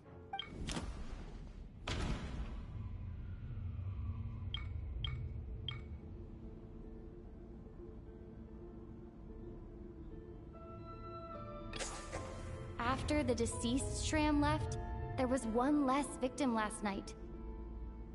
It's a reasonable conclusion, considering the only variable that changed. Oh, the number of people who die each night is equivalent to the number of dead among us. That's your theory, right? Exactly. We identified Mr. Shram, and the night after he left, the death toll dropped from 2 to... By that logic, there must be one more dead... Another one? Having an extra person was definitely a cause for alarm, but being one person short isn't nearly as unusual. Someone could have left in the middle of the show, or made it out before the storm hit. One more dead person among us. If Mitya's theory is right, then it's just... At the time, we had no reason to think there was more than one dead person. If only we'd taken it more seriously as a possibility, maybe... I'm sorry. This is my fault. I had information that... I'm partly to blame as well. I was too quick to just... What is this about? What have you two been getting... Sounds like there's some big news you've been keeping from the rest of...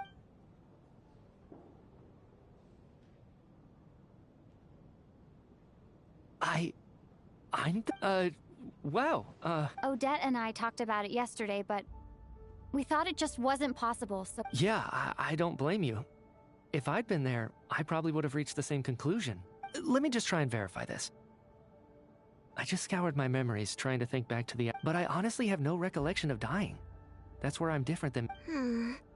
Having seen Mr. Mitya a few days ago myself, I also find it hard to believe... Well, if it isn't Mitya, then who... If you don't mind me asking, Traveler, I believe you mentioned that you know Tonya's brother. Had you ever met her before all this? No, never. Now, just 1 minute. I know where this is going. You can't just randomly point a thing. You're in the hot seat, and all of a sudden... Trying to pick a fight, Mr. Chuganov? Whenever you open your mouth, all you do is attack people, and I've had enough of it. You little brat! Did Mitya ask about Tonya because he suspects her? I suppose I only identified her by age and nothing else. I'm just saying, you're going around casting suspicion on people for no reason.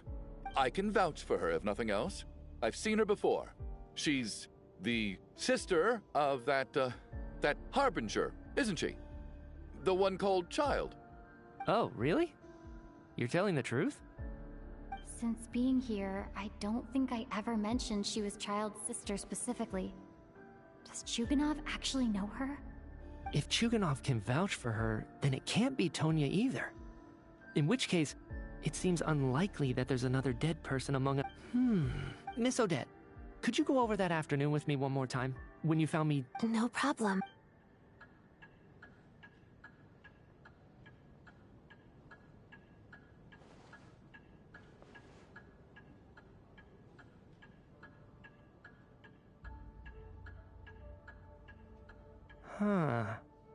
No matter how hard I try, I just can't remember anything about dying. Miss Vojanitsa, during our last meal together, I told you how some of the researchers were suffering from temporary memory loss. Oh, yeah. You said it was hindering the progress of your Right.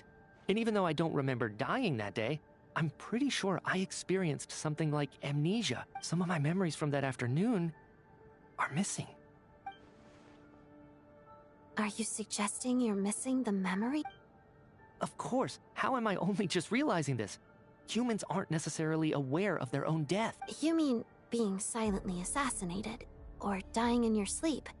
Situations... The researcher's amnesia. I must thank you, Odette. I think your perspective just helped me reach a breakthrough on a series of issues that have been troubling me for quite some time. All right. It's decided then.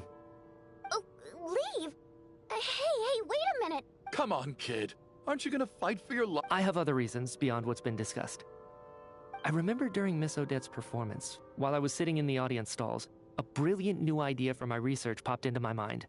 But then, my train of thought suddenly cut off. I can't remember it now at all, and I didn't take any notes. I guess that must be another instance of temporary amnesia. No. Hold on. I see where you're going with this. You're suggesting that each instance of temporary amnesia is a death. There's a glaringly obvious flaw in that idea, no? How can one person die? I believe Miss Odette's account. During the period where my memory is blank, I must have been either dead or in a similar state. All it would take is for the same thing to happen in the theater, and I would come under the effect of the ley lines in this vicinity. This increases the likelihood of me being the deceased, does it not? There's no evidence to suggest that anyone other than me is a candidate for the deceased. So allow me, as a scientist, to treat this as an experiment. Please relax, everyone. I don't think things are as bad as they may seem. If I really am the deceased, then to leave the theater will be a relief for me. If, on the other hand, I'm still alive right now, well, apparently you've all witnessed my resurrection recently anyway. Who's to say I won't return from the dead again this time? Nietzsche's right. This is the only thing we can try right now.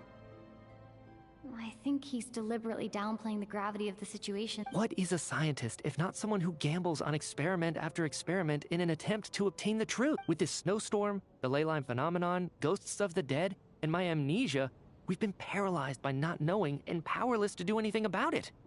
It's But if I do get resurrected, you can be sure that I'll come back with the truth of all this. Just you wait.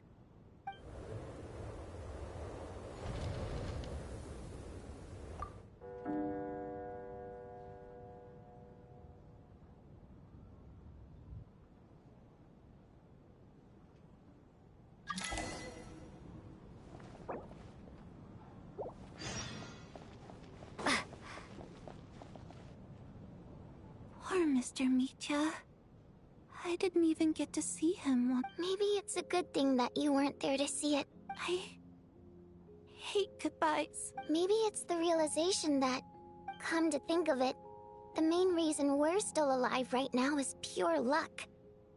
Each morning here, for every one of us, there's the chance that we might not wake up. You could take it a step further and say that the same is true outside, too. Who can never be 100% sure when they drift off to sleep that if I make it out of here, I'm going to cherish... Without regrets, I feel like a strange sense of anxiety has been quietly growing inside me. Are you okay? If something's bugging you, let's talk about it. There's only a few of us left here now. After everything we've been through... I have a travel companion named Paimon. Alosha and Odette have met her. You're worried about her, aren't you? That makes sense.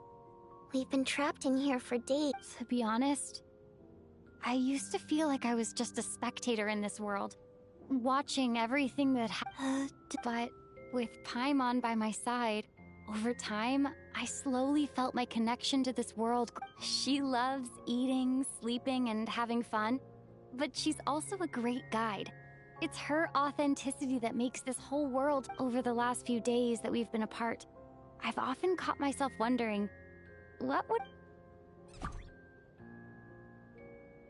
But by the time I snap out of it, the conversation... I'm trying to overcome this sense of detachment, but... I bet she misses you when you're not there as well. I don't know if this will make you feel any better, but back when the water imps left Snezhnagrad in droves, I also felt like the whole world was suddenly... I could be surrounded by people, all smiling and having fun, and still feel completely separate from it. So, I totally understand how you feel. Later on, I started to think, maybe accepting the fact that our loved ones won't always be with us is something that takes up. All we can do is cherish their companionship from moment to moment.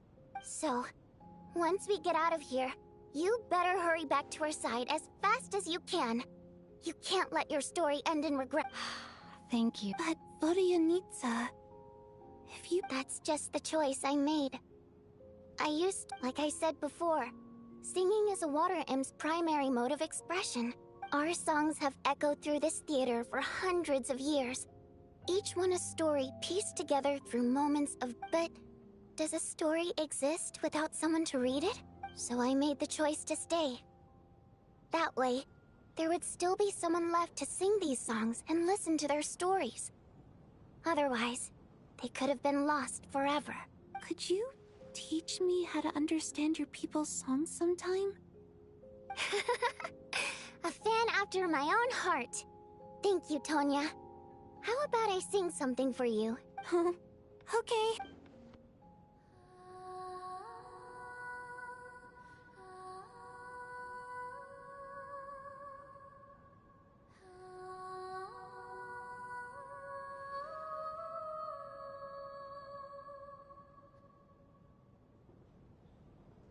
I've never heard that one before. I feel like I can hear a sense of... Color me impressed, Tonya. You're a keen lip. Most people can only tell if a song is happy or sad. I didn't think you'd be able to pick up on such specific details. I've actually never performed this song in the theater before, because it has more of a ceremonial purpose for our people. It's not meant for the stage. It means something like, may those we have lost watch over us, and follow this song back home in the night, so that we might be reunited once more. No wonder I could hear that sense of longing. You sing it for loved ones who have passed away. It's getting late, Tonya, and you're not well. We should all turn in early. I suppose... Okay, but, Of course!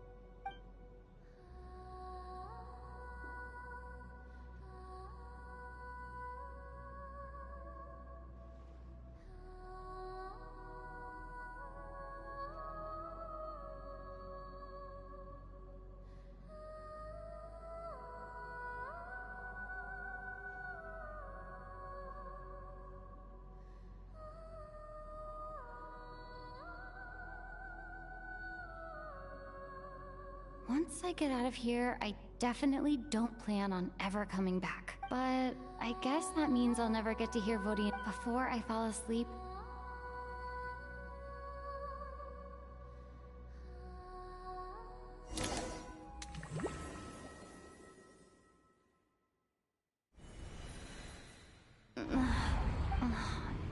So...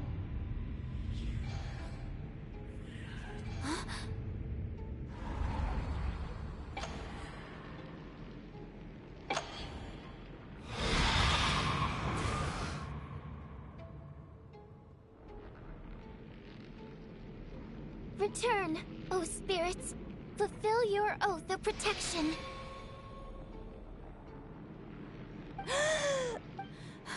No time for questions. Quick, over here. Turn on the switch. We need to bring back the light.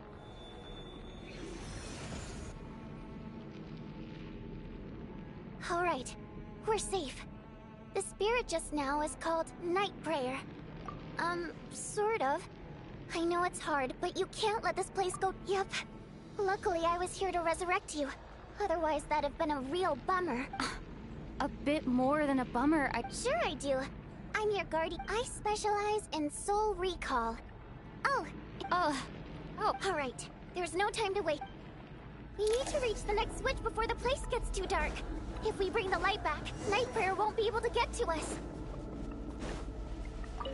Sweet, sweet light! It's back! Shh! It's Night Prayer. We need to move quick, but don't let her notice you. Look out!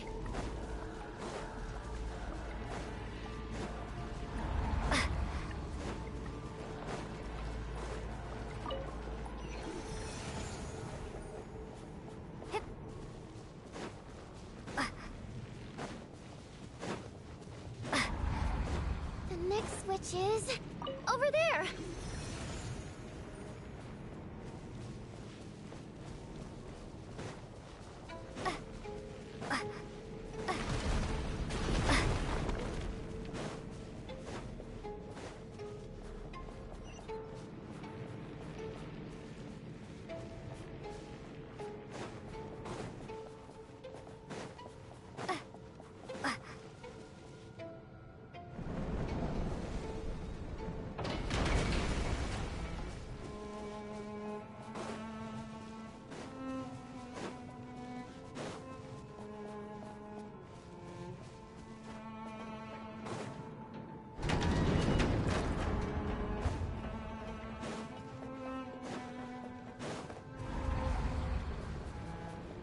No, Night Prayer is here too. Oh, this can't be the only path. Return, O spirits. Fulfill your oath of protection.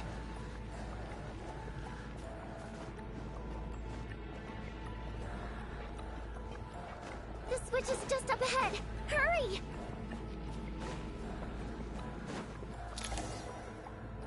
It's too dark. We're not gonna...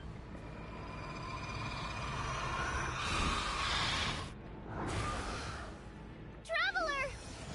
I won't let you die like this.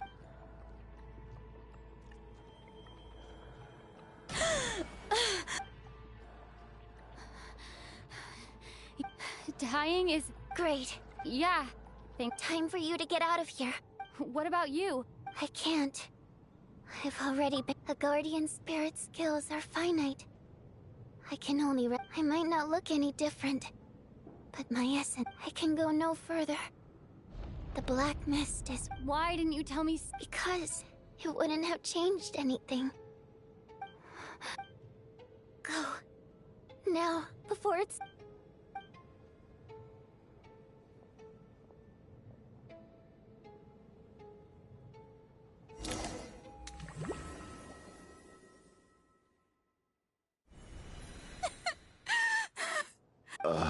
Well, I guess there's no need to...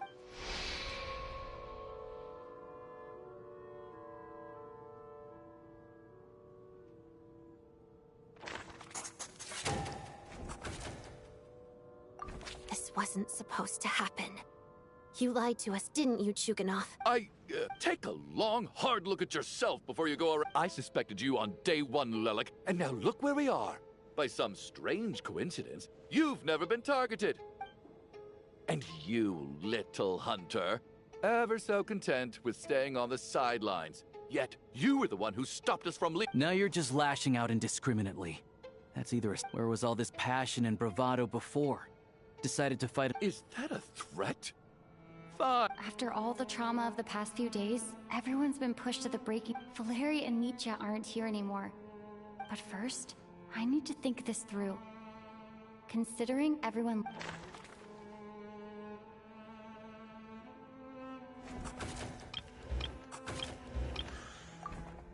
Of those who remain, the only person we've never met before is Tonya. Their people are easily misled by first impressions. Now that I think about it, Child Sister was in fact a label I imposed on her due to my own assumptions. But Mr. Chuganov vouched for Tonya's identity yesterday, with basically no other possibility.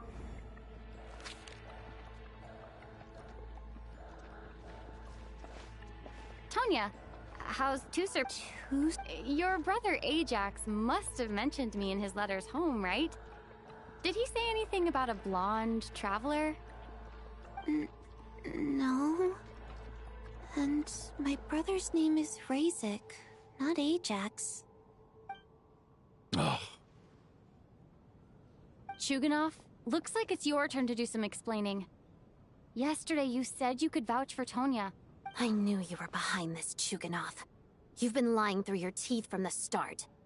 Everything about you is fake. Down to the wife and daughter you're always talking about.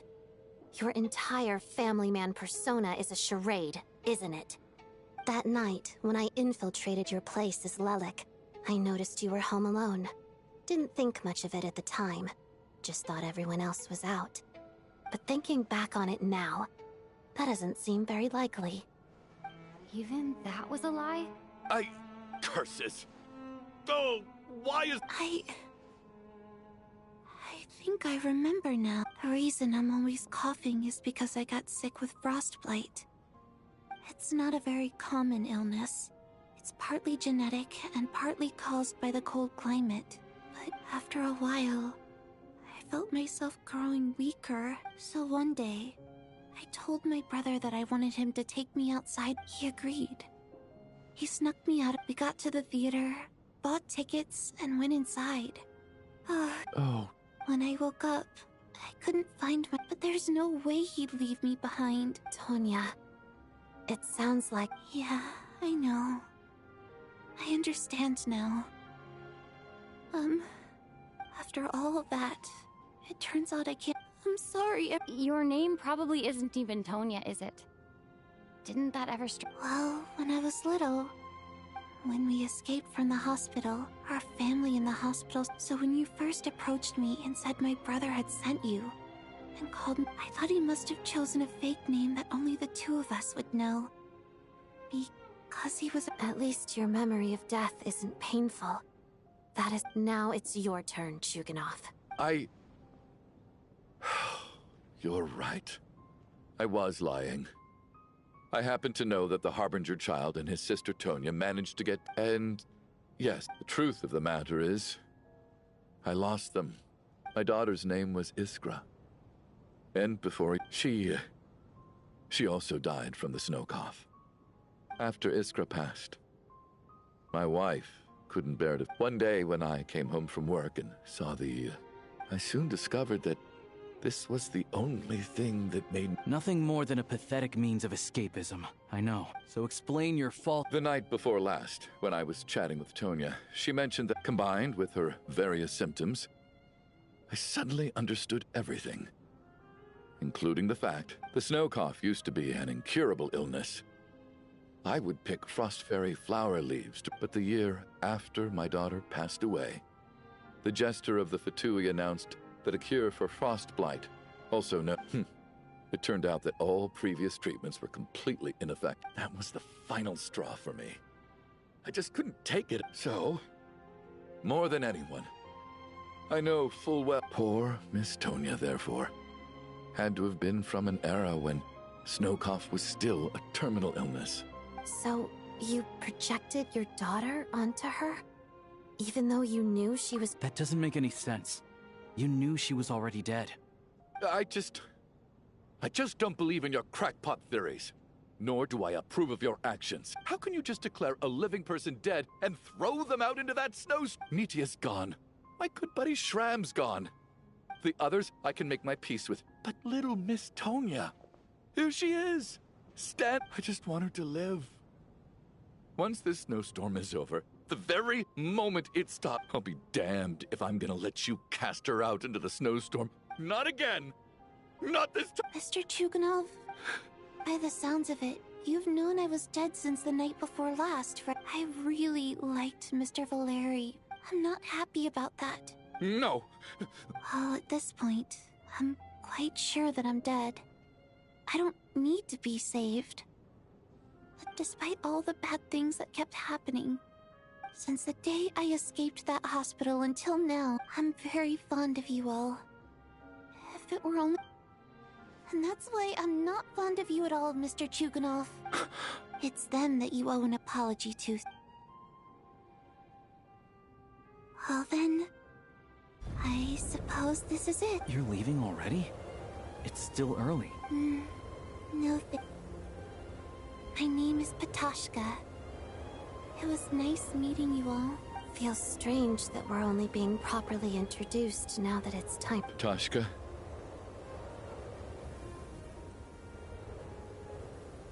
What are you doing, Chuganov? Are you... Let me leave. In your dreams. Don't think you're getting off that easy when you had a hand in the deaths of so many people. The Fatui have honed quite an array of enhanced interrogation techniques since they were founded.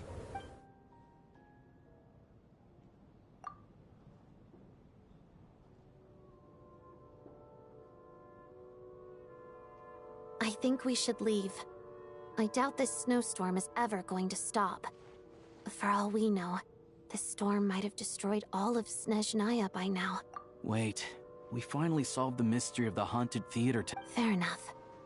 I don't particularly feel like dying in Chuganov's And yet you won't let me dive? Hey, Chuganov, on a serious note, if we do make it out of here, you should close down that... Is this really the time to be discussing my... All right, fine. Am I hearing things? There it is again. But I don't understand. Should we open the... Is this it? If the last few days are anything to go... Whatever lies beyond that door at this moment, it could be something even more...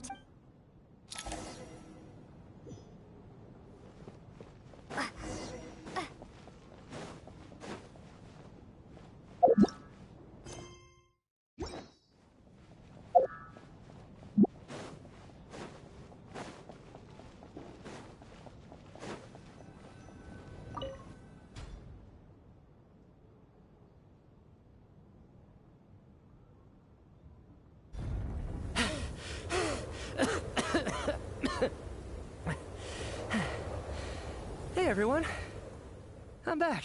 How are you doing? Much better, thanks. Whew, it is so good to have you guys here. I was a little worried that the theater would be empty. Let me see. Vodyanitsa died last night. And then you... Not Tonya. First, tell us how you made it back here. Given the condition... You're right. The thing that got me back safely was... a song. I heard someone singing. After walking into the snowstorm, my mind grew hazy. I don't know how long I walked through the storm before my mind completely slipped away. Then, suddenly, I heard the sound of singing. The voice instantly brought me back to my senses, and I regained consciousness. So I followed the voice, searching for the source of the singing. I searched and searched, until finally, just a few moments ago, there was the entrance to the theater. I've actually never performed this song in the theater before. It means something like, "May those we have lost watch over us, and follow this song back home in the night." That must have been Vodyanitsa's requiem. That song is meant to guide the souls of the dead. Huh. No kidding. Huh, seemed like I guessed right then. This is what I've been so desperate. When I first stepped out of the theater, I was still quite lucid. My memory of it is still pretty intact. I remember the outside world being completely different than what I'd expected. It was like this was a world where only the snowstorm existed. There wasn't a trace of any humans or buildings ever having been there. I don't know how else to describe it, except to say that it just didn't seem like the... And as for the requiem, if I was guided here by Vodyanitsa's song, it can only mean that I must already be dead. And this is my soul, not my body. But I didn't experience a clear moment of death while I was out there. Nor do I feel any different now than before I... You don't seem any different to me either. In fact, this is something I've been wondering about for a while now. Both Shram and Patoshka were clearly deceased, and yet their souls didn't look or feel like ghosts at all. This raises a truly terrible thought.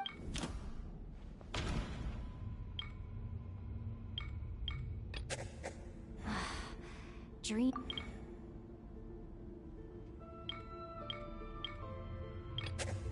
Mitya said... Mitya's soul was summoned back by the Requiem, confirming that he is indeed... Of course, if even the long-deceased like Mr. Schramm can blend in with us undetected, then maybe we've all been dead from the very start. And all of us are now...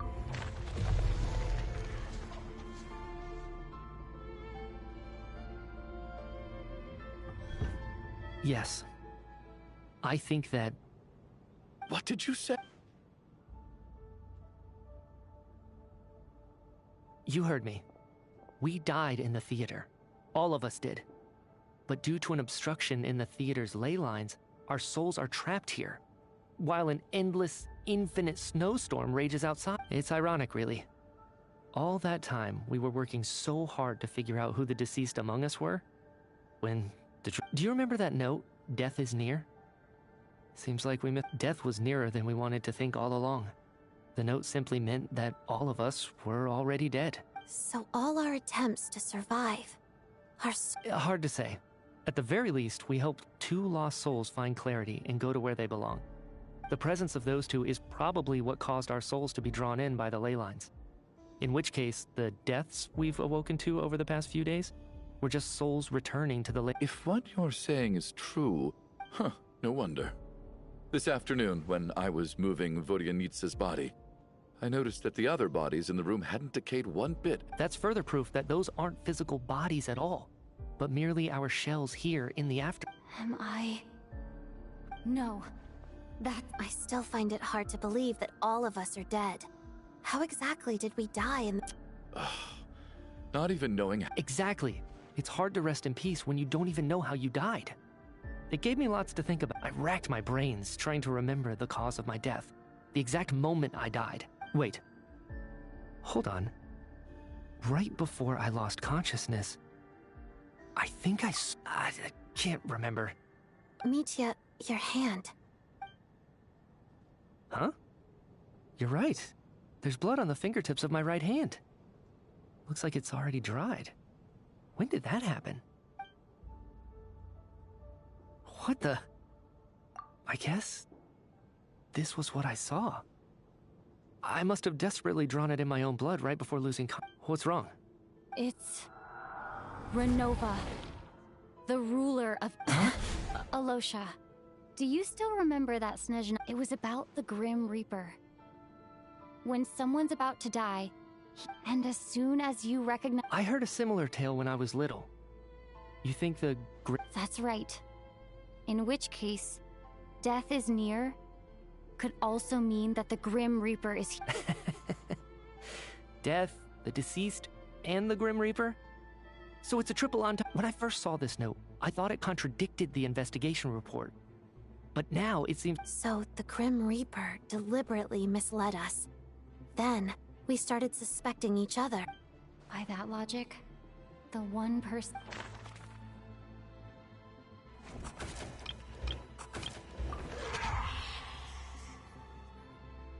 No doubt about it. Looking back at how everyone has acted over the past few days, Alosha is most likely the...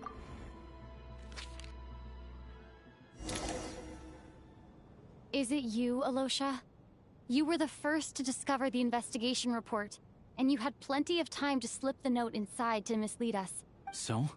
Surely you can't suspect me. What if someone else found the investigation report first, slipped the note inside? There's no denying it.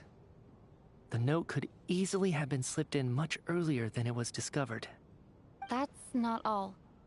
I've also noticed that, although on the surface, Valeri, Mitya, and sometimes I were the ones taking charge of this. Looking back now, even though you didn't say much, you were always subtly guiding everyone from... What do you mean? You were the one who emphasized how dangerous it was outside and insisted we all stay here. It was also you who suggested that we all sleep in the same place. And earlier today, you tried to convince Patoshka to stay. I don't understand why... So, you didn't understand my intentions. He still won't admit it? Fine. The biggest question I have right now is... if the Grim Reaper...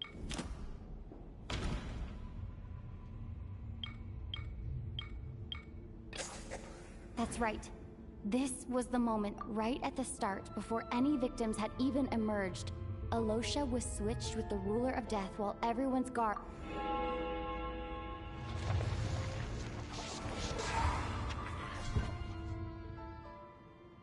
When all this began, right after the performance ended and the snowstorm began to pick up, no one suspected anything. It wasn't until we discovered the bodies the morning after that we realized something out of the... But it's clear now that the oddities actually started earlier than that, when Dimov walked into the snowstorm and never came back. Right. So Mr. Dimov was the first victim, not Sobolova and Torgov. And if we pinpoint that moment as the beginning of this incident, then one thing becomes... Alosha, you are the only person who walked into the snowstorm and came back without the help of Vojanitsa's Requiem. More precisely, Alosha never came back at all. The one who came back was the Grim Reaper. Not bad. Well, since you've backed me into a corner, I suppose there's no point in keeping up the act. Alosha? You're the Grim Reaper? I am no such tired cliché. Mortals should address me as the ruler of death. Before being wiped out for good, you identified the two deceased, and even sensed my presence. A commendable achievement. Far beyond... I heard you can ferry souls. Those deaths each night. Your initial conclusion was correct. Due to the existence of the two deceased, the ley lines yearned to reclaim those long-lost souls. Every night, they devoured an equal number of souls to fill the void. This required no intervention from me. Here, take a look.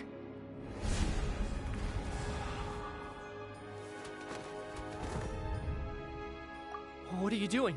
That takes care of today's two. Don't get so worked up. You are already dead. And your souls must be... I know we're already dead. Murdered? No. Murder is when mortals usurp my authority. Death is my jurisdiction. If I require someone to die, you simply met the criteria to trigger my curse of death. I know about the curse of immortality. You cursed us? So often, humans pray to me, begging to know when their death will come, and what form it will take. But few people ask why. If you must have an answer, know that death comes simply... So you're not gonna tell us the truth? Hold your tongue. By all rights, you shouldn't even be allowed. Those angels from the past are to blame for the reckless renovation of the ley line. Work? So trapping us here, making us watch our friends die, that's just another day at work for you? You clearly have a lot of questions. Fine. As a reward for your remarkable accomplishments over the past few days, after the physical body dies, the soul must return to the ley lines for that person's death. My work encompasses the entire process of death, including, naturally. You must also be rather familiar with Natlan's Night Kingdom, I presume? It was I who supported the creation of the Night Kingdom. It provided a convenient means of guiding the souls of... Here, too, the ley lines connected to the theater underwent some modifications. The angels hoped to make them capable of accommodating this, but this actually hindered their ability to accept ordinary souls to some degree. This effect manifested itself after you died from the curse in the theater, leaving you stranded. But if souls who die from the curse of death fail to return to the ley lines within a short window of time, they will miss their chance for good. Then, they will remain forever suspended between life and death. So if you don't resolve this matter soon, and see all our souls return to the ley lines before long, we'll escape your control. Mitya is sharp. This must be what Renova was worried might happen, and the reason she got involved to be... But if you have the authority to guide souls, why didn't you just show yourself and get it over with? Why hide among us in the form of Alosha? You seek to understand the mind of a god. Very well. I'll tell you. This is a theater, and I decided I wanted to watch a show about death. That's why I encouraged you to take the events to the stage. I found myself getting quite immersed. I suppose the entertainment you provided makes up for all the trouble you've caused me by being so defiant in the face of death. There. Are you happy with my answer? Can't say I am. Really? But it fits the stereotypes you... Just moments ago, you were complaining about how infuriatingly... Work is work, I get it. There are times when it's a huge pain. But you just have to get... That's a rather unique perspective for a human. Due to the obstruction in the theater's ley lines, there is a hard limit on the number of souls they can receive each day, making it impossible for me to ferry all your souls. Revealing my identity too soon would inevitably have led to futile resistance. And there was a risk that any souls who chose to run would disappear. Then there was the issue of the 2 lost souls you called the deceased. The way you resolved that quandary was all part of my design. That's what I don't understand.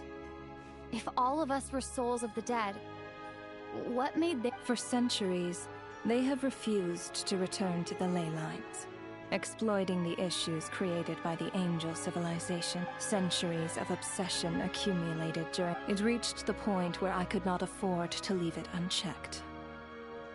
But the only way to fix it was to help them acknowledge their own deaths, make peace with their regrets, and willingly walk. Only then, with my guidance, could they finally return to the ley lines. Otherwise, you would not like to know what the consequences would have been. I vaguely remember seeing Patoshka, but in the most terrifying form. Was that in a dream? Is that what would have become of her if... I see your dreams brought you many revelations. So you see, death in fact grants wisdom to mortals. Souls connect to all things in the world, and see the chain of cause and... Anyway, giving psychological counseling to lost souls is not my strong suit. That is more of an angel's role. It was something I could not resolve directly using my authority, so I decided it was easier to leave the bomb defusal to you. Meanwhile, of course, their presence caused the souls of other members of your party to return to the ley lines each night. From where I stand, as both issues slowly resolved one another without me having to lift a finger, all I had to do was stay close by and keep the situation under control. And, of course, while I was at it, I thoroughly enjoyed watching this drama, dealing with death from a mortal perspective. Sounds like you had it all figured out. I just did the math. You said there's a hard limit to the number of souls the ley lines here can receive each day. That much is obvious. It's time to review this whole affair. If the ley lines can only take in 2 people per...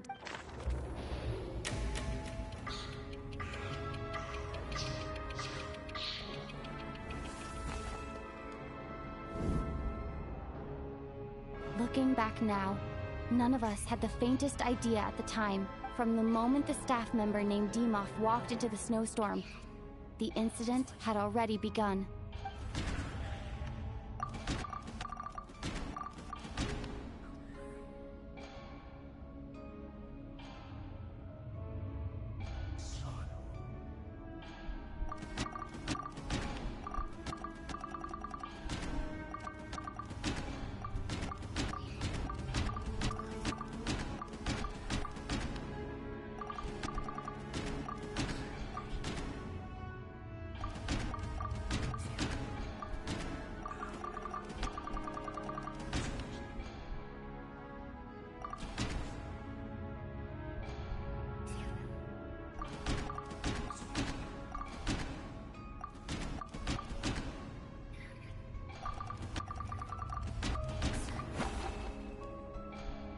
No.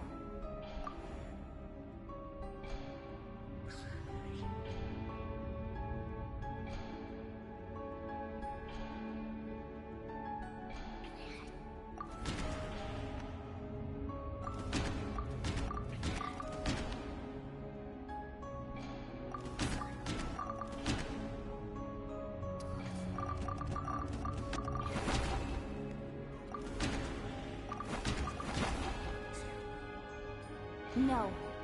Let me go over this again.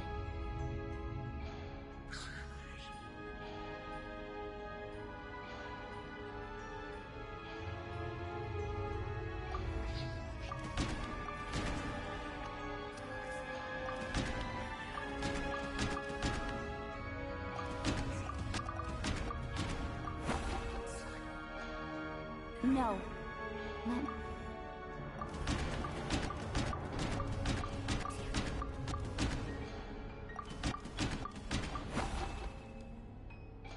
No.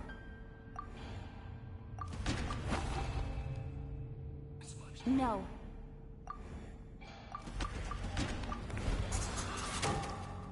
Alosha was the second to walk into the snowstorm after Demoff to invest. During this process, the ruler of death assumed his identity, making him one of the... During our first night in the theater, everyone was caught up in the novelty of it all. No one could have expected there would be victims the very next morning. Despite all the confusion, and with the help of hindsight, we finally began to realize that something was amiss with the snowstorm.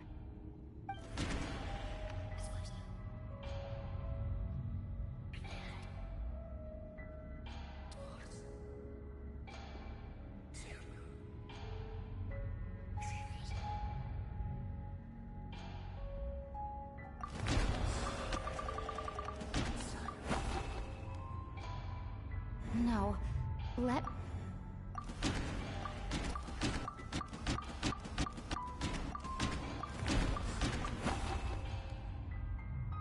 No. No, let...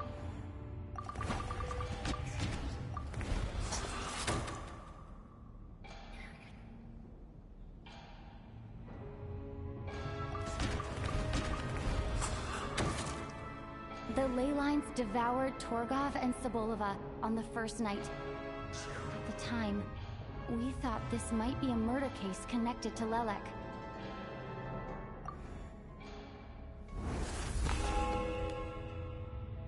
Odette and I spoke a lot that night. 3 people were on watch, but in the morning, we discovered that someone had fallen victim all the same.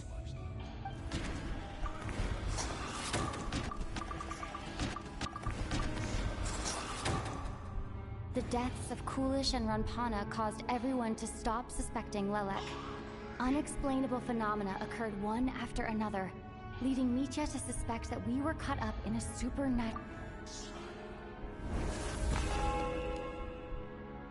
Later, we discovered that there seemed to be an extra person among us, and subsequently discovered the existence of the deceased.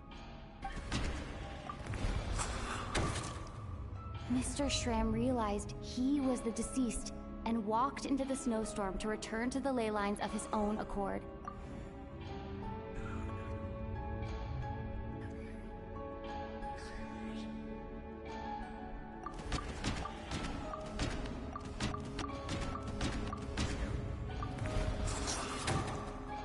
We thought it was all over, but Mr. Valeri's death was a rude awakening for everyone.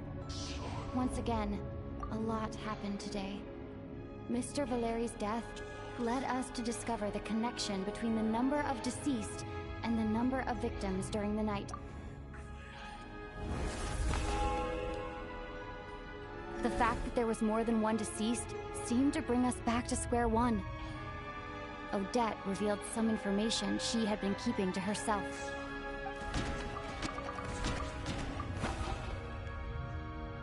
Although Mitya did indeed, the void in the ley lines hasn't been filled. So...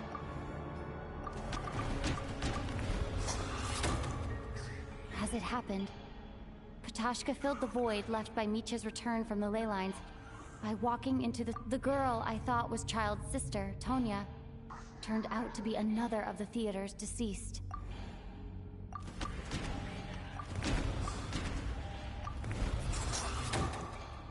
Vodyanitsa was swallowed by the ley lines in her sleep.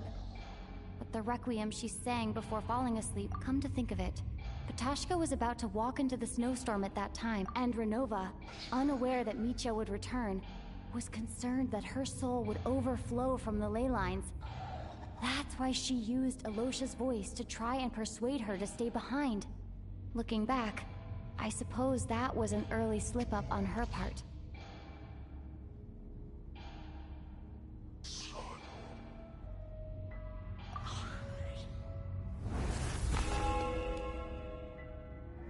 one could have expected anyone who walked into the snowstorm to return. But just after nightfall, Mitya returned, bringing crucial information with him. Various truths began to surface, including that all of us were already dead, and that the ruler of death was here among us. Then, after revealing her true form, Renova callously claimed 2 souls.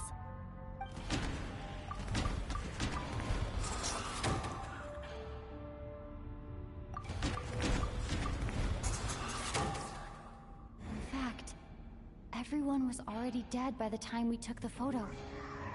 And in the days since, we've experienced now. Only Mitya and I remain. And the true culprit behind everything still stands before us.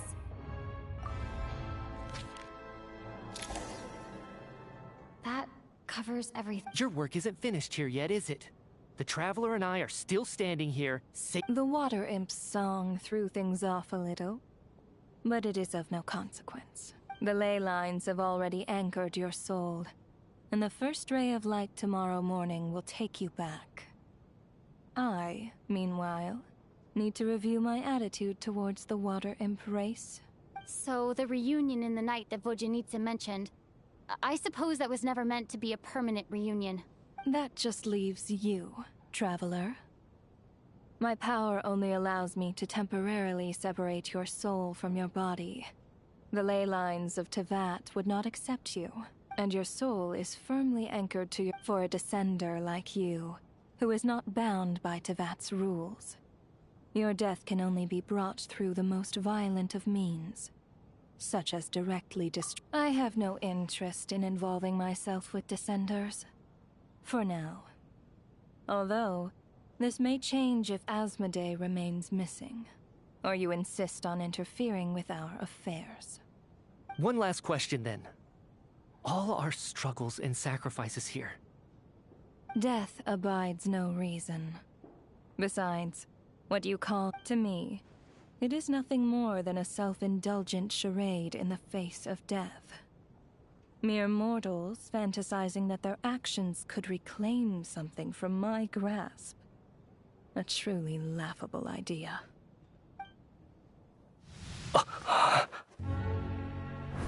Grim Reaper, you really know how to get on my nerves. I'm not here to ingratiate myself with you. I kill merely because your deaths are necessary. Oh, you've made that quite clear. But humans don't take well to being scorned. Not even by the gods.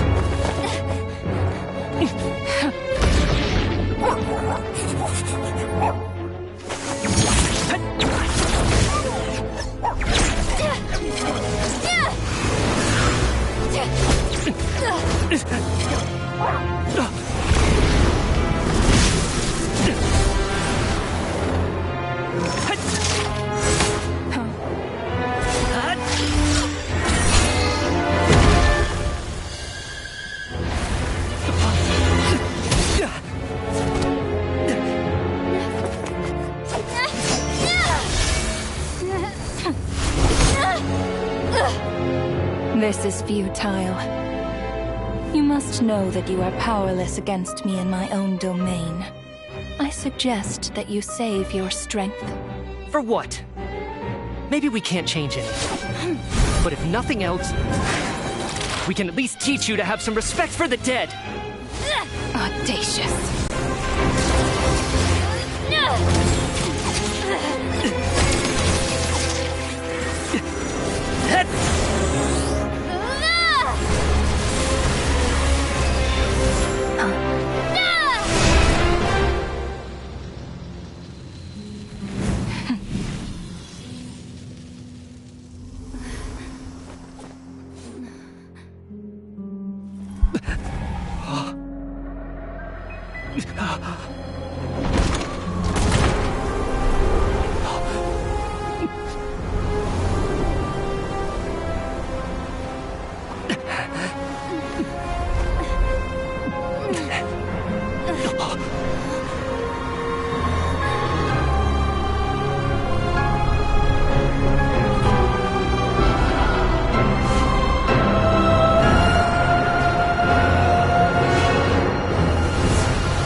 how are you holding? What happened? How much do you... What do you mean? Has... Mitya? Oh, I'm sorry. Yeah, I remember now, comrade. Looks like we guessed right. Just like me when Odette found me at the Armory Palace. For some reason, everyone killed by the Ruler of Death eventually came back to life, just with one catch. They forgot what happened while they were dead. Odette and the others have already forgotten everything. Could this be the reason? You said this is the Ruler of Death's symbol, right? You don't? Huh. Okay, I guess that makes sense. I carved this into my hand in the afterlife, so it's not visible in the physical world. Does that mean I carved this symbol into my soul? What an unsettling thought. Still, at least I get to remember what happened. I suppose. What about you, though? The Ruler of Death mentioned that you're a full explanation would get complicated very quickly, but... Well then, now that it's all over, the first thing I notice is that everything here is precisely as we left it, right before our deaths. This confirms that time passes differently in the real world. They say that right before death, time slows down and your whole life... That must be how you know you have one foot in the afterlife by that point. Anyway, clearly the few days we spend in the afterlife probably only amounted to a few short minutes in the real... This also aligns with previous reports of widespread temporary memory loss among the Armory Palace personnel. Now it seems likely that those were all brief deaths caused by the Grim Reaper's so-called curse. To those unaware of the truth, dying and coming back to life must feel similar to a short bout of catatonia. This leaves me with a couple big questions. What are the conditions that trigger this so-called curse of death? And why are we resurrected after... If nothing else, I think it shows that killing us wasn't her ultimate goal.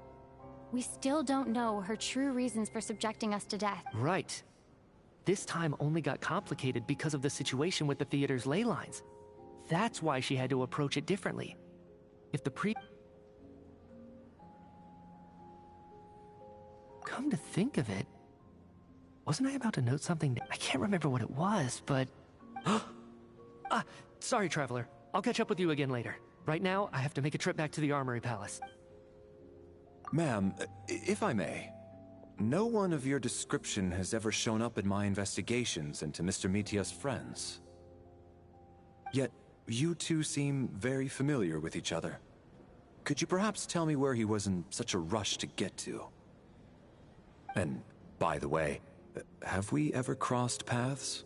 Forgive the presumptuousness, but I feel... I can explain everything. Could you help?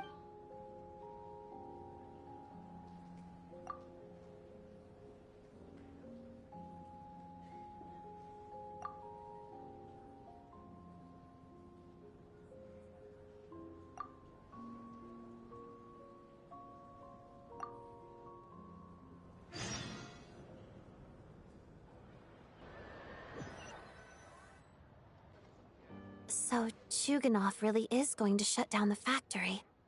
I guess this theater incident actually did us some good after. So, you said I promised to take you to the Armory Palace while we were in the afterlife, yes? I believe you. I think I even have a vague memory of it. Agreed. Let's check in on her first. The whole reason for our trip to the Armory Palace anyway is to figure out what's going on with her.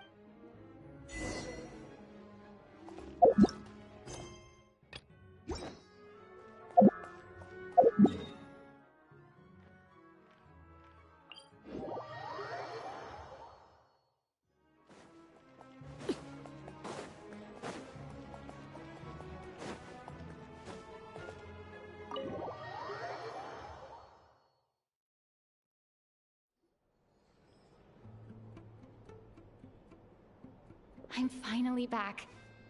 Even though a long time has passed from my perspective, as far as Paimon's concerned, I probably just went out to watch a very short show. I should keep my emotions in check when I see Paimon. Wait. The atmosphere. Shh. Stay. Have we still not been able to notify Child yet? We need new orders. What if that person... I'm so sorry. Tell me! It was the Jester. He's the director of the Fatui. His authority supersedes all. How long ago did he leave? It was about an hour ago. Miss Paimon was fast asleep at the time. The Jester simply walked off with her as if it was only natural. Do you know where they went? The Armory Palace, most likely. Lord Piero, the Jester, has been overseeing the experiments there lately. I'm surprised he came in person. Whatever his reason for taking Paimon, he'll most likely return to— Then lead the way, Odette. Okay, let's—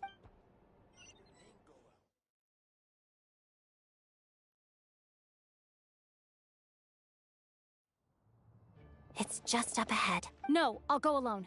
You know I'm planning to force my way in. You're with the Fatui, so you should stay outside.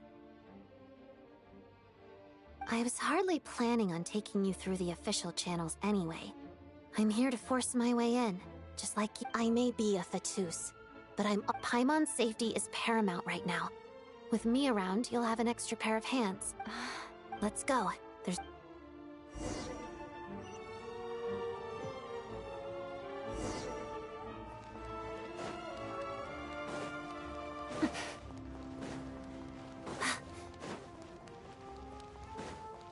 Hey, who are you?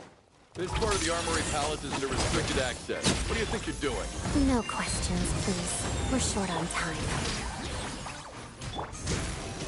Animal Tech 63, wait! Crystalline Adagio. Jammed. I'll make sure. Show no mercy! Fulfill our— Stay clear!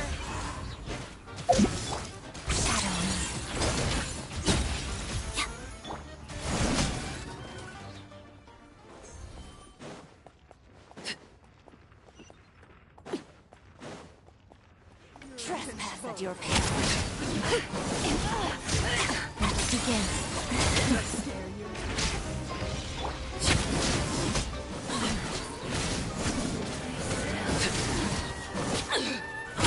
Witness my rise. I think not.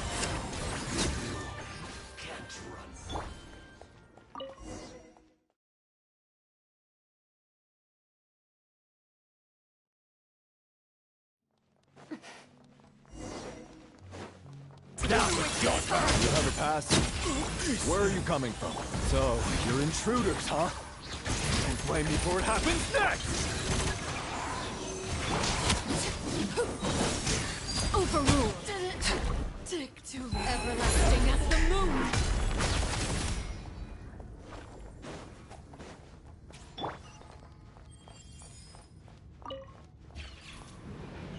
The Armory Palace is hidden this deep in? This place is much bigger than I imagined. They're conducting top-secret research, after all. The deeper it's hidden, the better, is standard Fatui logic.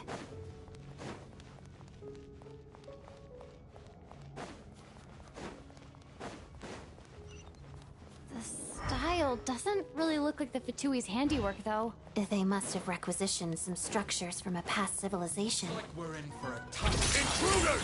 Stay alert! Animal Tech 63, wait!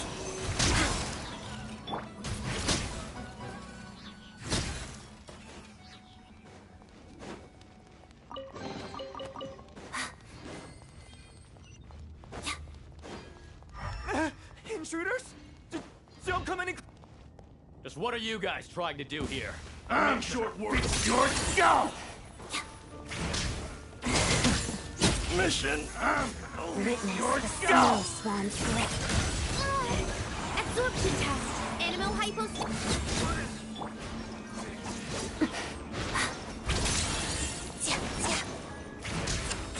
No one interferes with the Jester's work!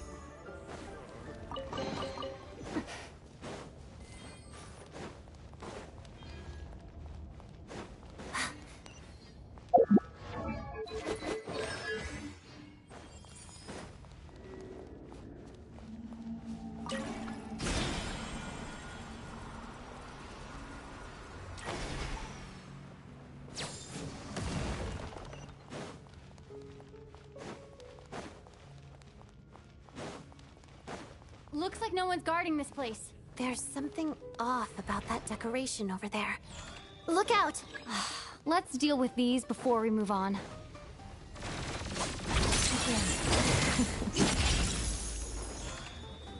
Such defiance.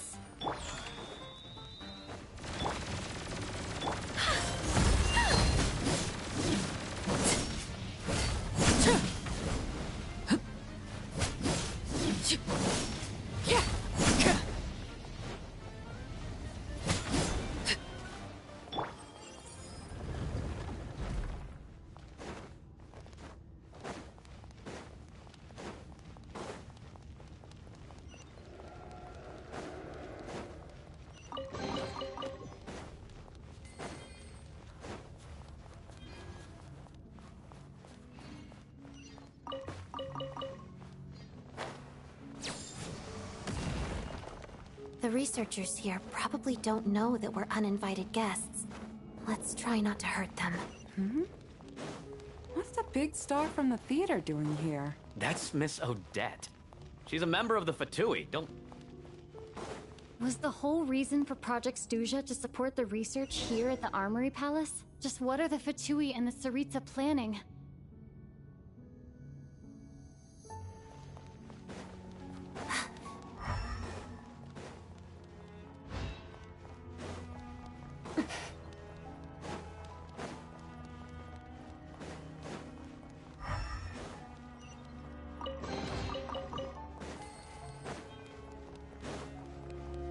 Whoa! Who are you? Never seen you around here before.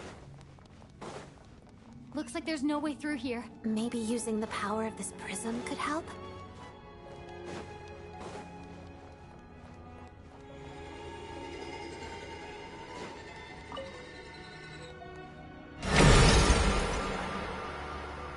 I think I see some images. It's the prism's power at play, causing images of the past to reappear, albeit only as... Paimon and the Jester? Is this another scene from the past? Yes. It looks quite old, though. I don't think it happened in the recent past.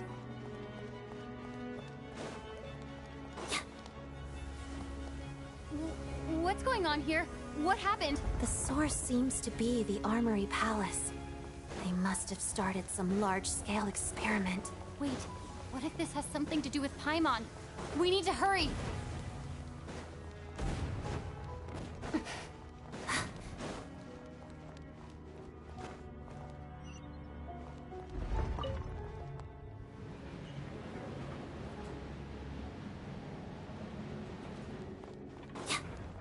We're almost there. The Armory Palace is just up ahead. Paimon, please be okay. Together. Peel away. Stand clear!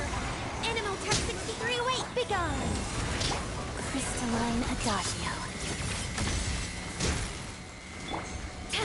Enhanced Animal Module 75! Absorption test! Such defiance!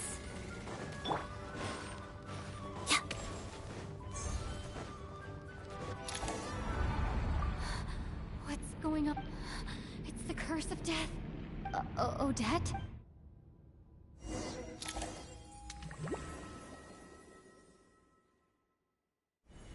Is this... I need to find a way back to reality. Is that... Odette's...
Odette.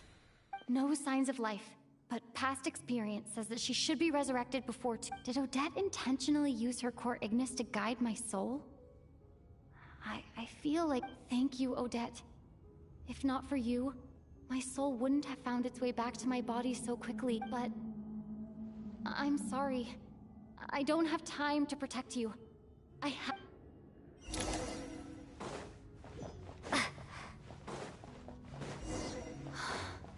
Sure enough. Everyone here... Paimon! Paimon! No, wait. Paimon probably didn't escape Renova's curse either. She won't be able to respond to me right now. I'll have to find her myself.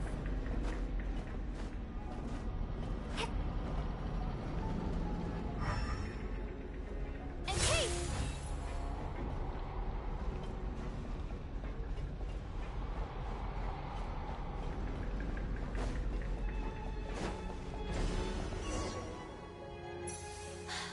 Found her! Paimon really is here!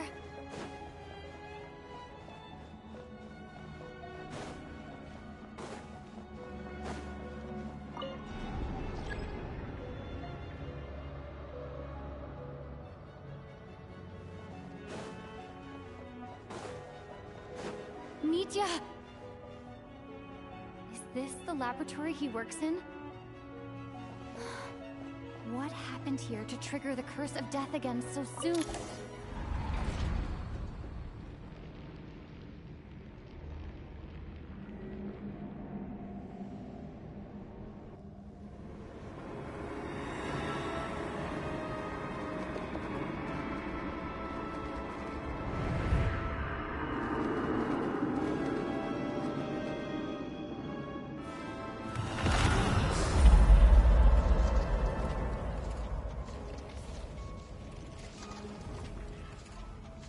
You don't learn, do you?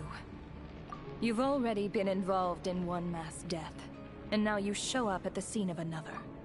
This might have passed for a coincidence the first time, but a second time? Am I to assume you are intentionally interfering in Snezhnaya's affairs? Judging by your expression, in that case, a word to the wise. Do not interfere in Snezhnaya's affairs. A civilization that fails to learn its lesson constantly depletes its own worth. It will one day lose any reason for its existence. And as a descender, you are perfectly suited to be the lifeline to which a dying civilization might desperately... No advice needed. I'll make my own judgments. Suit yourself. When the day of reckoning arrives, not even a descender can hope to escape. The time for resurrection fast approaches.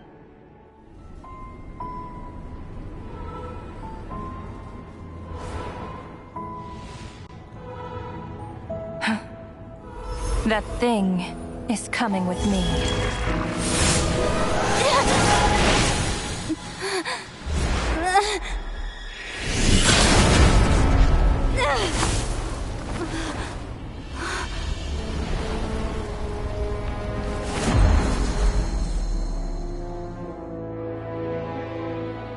You awoke sooner than I thought. The curse of immortality is stubborn, unable to enter the ley lines, yet not content to remain a spirit. Ruler of death, what do you want? You perplex me. Both you and you. That thing may be a creation of Celestia, but it possesses none of Celestia's power, let alone authority. Your obsession with it baffles me. No matter, the resurrection will soon begin. It's worthless anyway. I'll reclaim it next time.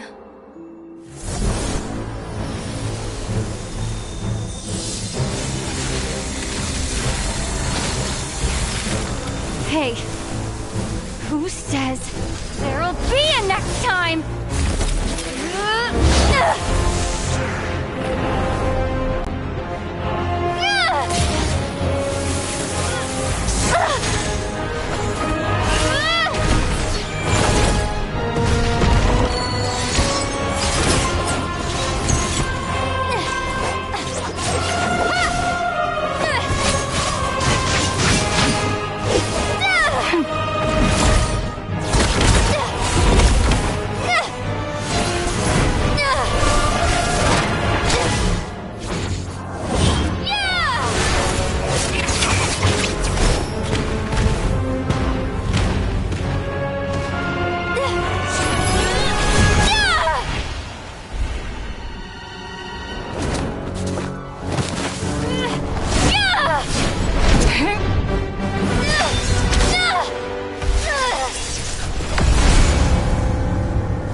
Huh?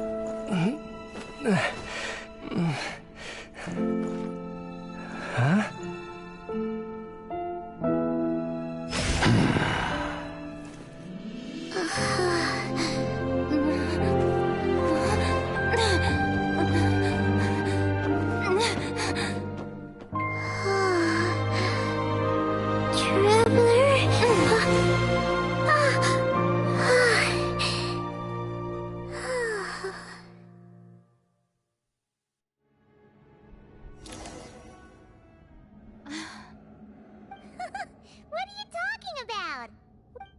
It was... You seem to be... Yeah, Paimon's back in tip-top condition. It's so weird. The jester and that guy talking to him used some kind of energy on Paimon. And she could kind of feel it canceling out that other thing that was making her feel So... Apologies for leaving in such a hurry at the theater earlier.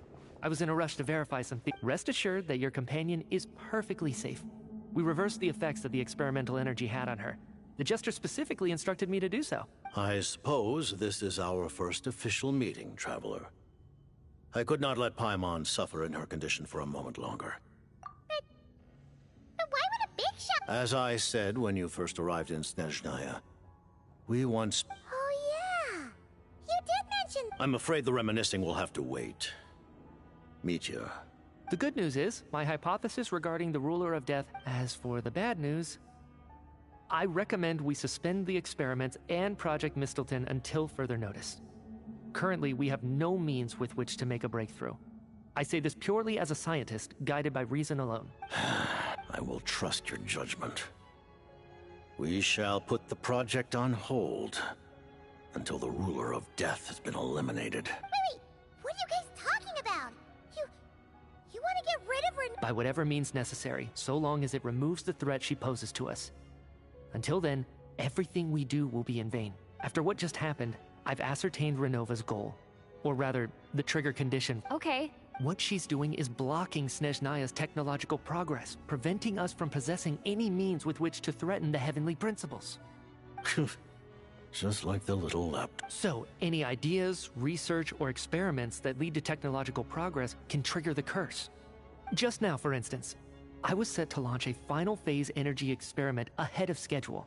If the experiment was successful, we could have achieved a crucial break. As expected, though, the moment the experiment began, all the researchers, technicians, and witnesses died from all that effort, not to mention the energy and materials we relied on Project Stuja to gather for us, went to waste.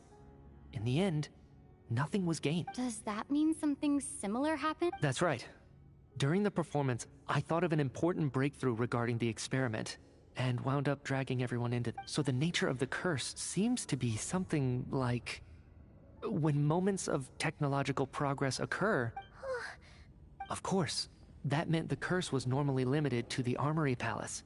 Since outsiders are forbidden from entering, this mass death phenomenon went unnoticed until Odette came along. I believe she was the first witness. The curse of death was triggered just before she infiltrated the Armory Palace. But you mentioned something about a final stage... That's right. Even with the gods locking certain key components out of reach, humanity can still advance technology in incremental steps accumulated over time. But, as I'm sure Renova anticipated, even incremental progress has its limits. A point where the truth you're seeking must be put to the test in an You mean the experiment you were just... Yes, we were at a critical juncture. But now, after already being as long as Renova's curse of death persists... And with Project Stuja having been only by eliminating Renova first, will it be possible to continue advancing our plan? But she's the ruler of death! She can just kill whoever she wants! We'll see. But one thing's for sure. She definitely can't just do whatever she wants. The best proof of that is me. Yours? Wouldn't it be easier to just kill all of us researchers for good? Why resurrect us over and over again? Why let us advance our technology to this point? So, you're saying... Exactly. And I think that's where the... Regardless, the ruler of death has always been an obstacle we must overcome. Indeed, we must face life, death, time, and space. After all, our goal... The Fatui... For a long time, I've had a vague suspicion the Fatui and the Tsaritsa... But hearing the Jester admit it is still a shock. No wonder the...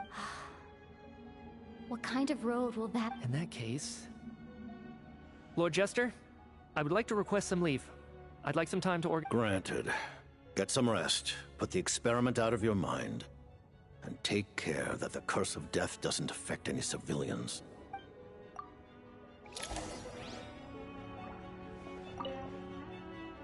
While there is yet time, allow me to offer you my hospitality, honored guest of Snezhnaya.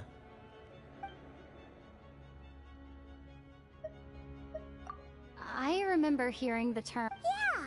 Paimon wanted to ask... As you know, Project Stuja is a series of measures enacted to consolidate our nation's resources. Many of the things you have encountered thus far are essentially. This includes the Kuvaki Experimental Design Bureau. And that's a weapon built for the final battle against the Heavenly... Huh? I was given some intel. Wait. You must mean that thing over there. Oh, Paimon's gotta take a closer look at this. Kuvaki alone will not break through Celestia's defenses. The Heavenly Principles are no doubt accustomed to combating the power of the Light Realm. For now, therefore, we have set our sights on the form of energy associated with the Third Descender and the Stellar Linchpins. This may hold the potential to allow You could say that by reverse engineering the Stellar Linchpins to extract the energy within... The Kuvaki Experimental Design Bureau? Project Stu... And it looks like your plan is almost complete. Her Majesty the Tsaritsa has embarked upon an expedition to vanquish a monster. Were it not for this, I imagine she would have been delighted to grant you an audience. Seems like the powers that be in Snezhnaya don't intend to hold my past conflicts with the Fatui against me.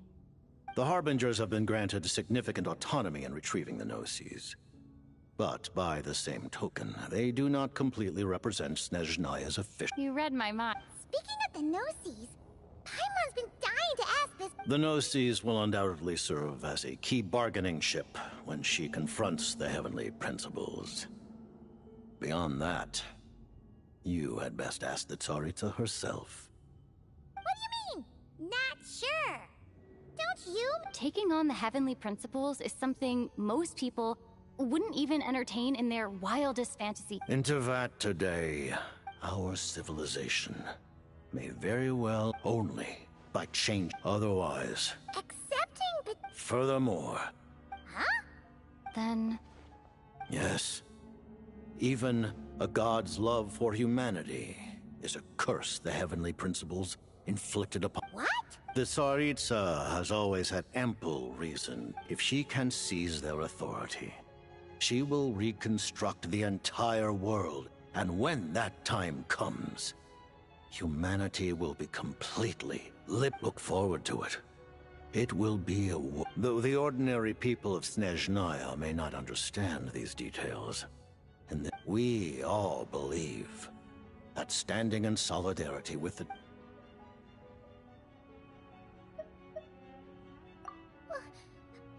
really doesn't remember. He's basically a... Allow me to explain. It's because she comes from Celestia herself. More specifically, she is one of its Paimon? Oh, right. I was blinded by anger earlier, but thinking back on it, Renova also said that Paimon is a creation of Celestia, but she lacks Celestia's power or... As you know, the lunar fragments in Nodcry were pulled down from the sky using... But the first application of this technology was in Conria. I used this technology upon the heavens, and the response I received was none other than Paimon, descending from Celestia. I presented her to the Vinster King. Paimon then took up temporary... Wait, Paimon's a little confused. You're talking about things that happened in Conria 500 years ago, but... Paimon... Having lived through the cataclysm, perhaps you too were burdened with some manner of curse. Although, losing your memories... But it's not just her memories from Conria. Paimon doesn't even know how she spent the last 500 years. She only has memories from the past few years.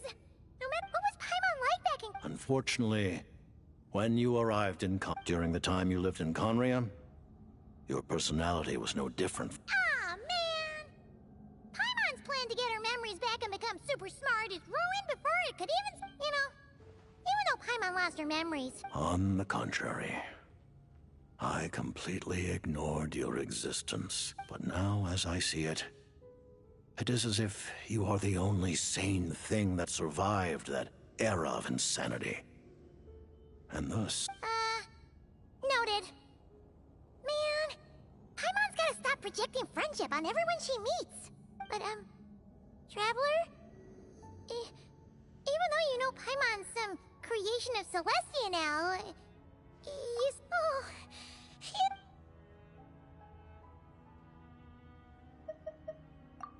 Thank you for telling me so much.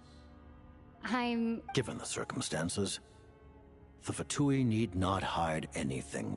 Ally? To advance Project Mistleton, we must first resolve our issue with the Ruler of Death. And, if I presume correctly, you have no intent... That's right. Ever since she said she intends to reclaim Paimon when we next meet, I figured reconciliation was out of... Against an opponent of this caliber, deliberating over our allegiances would waste time we do not have. We must join forces unreservedly with whomever we can. If we are to... You're going to challenge the Ruler of Death? Just for Paimon? Thank you! The Tsaritsa will return in triumph in short order. Got it. Thanks for your help with Paimon. I'll be sure... There was just... Of course, Paimon knows it's top secret and... Certainly you may... Oh, for real? While the technology is not yet fully developed, it has nevertheless reached the stage where Celestia's creations are unable to damage it. In that regard, you may... Oh. Wow. No wonder Paimon felt so out of sorts recently, even though it was super far away. Alright then!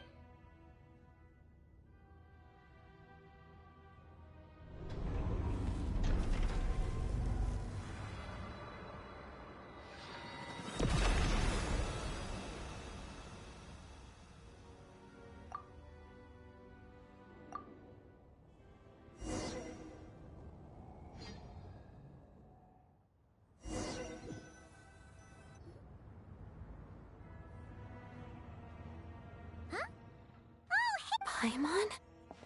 You're okay. Long story short, yep, Paimon's up! That's right. When I woke up, I wanted to go in after you, but the guards had woken up as well. It would have been tough to take them on alone. So, I returned the way I came and waited— It was thanks to you that my soul found its way back to my— Huh. That actually worked? Nice. I just figured I'd try my luck when that ominous feeling Really, you should be thanking this thing instead. Anyway, and now that things here are all taken care of, I have other—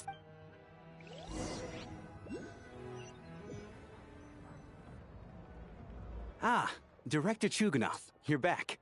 We just received notice that Project Stuzha has been suspended. So this is the preliminary plan.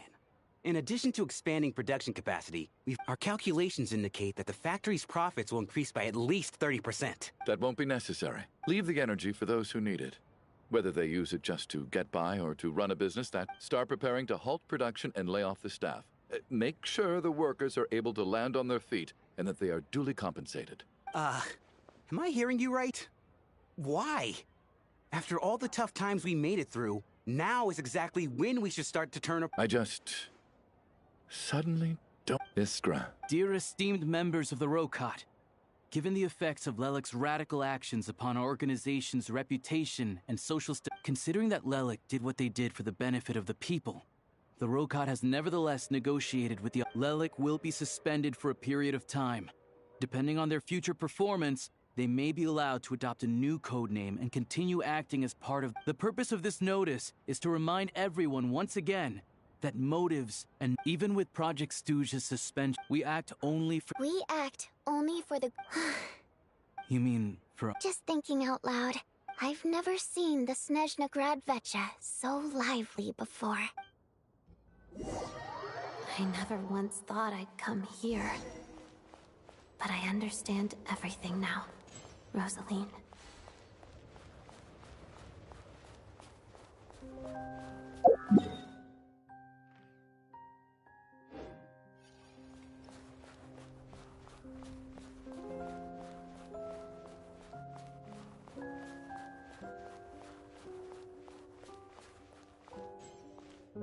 I've seen Spirit Seeker performed many times, including by your mother. Why do you bring that up all of a sudden?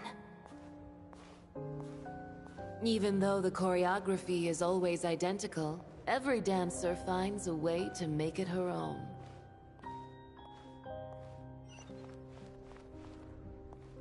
So you actually want to talk to me about ballet? I just think it would be a pity if the dance was lost to history. She didn't teach it to you, did she? That was an unusually subtle taunt for you.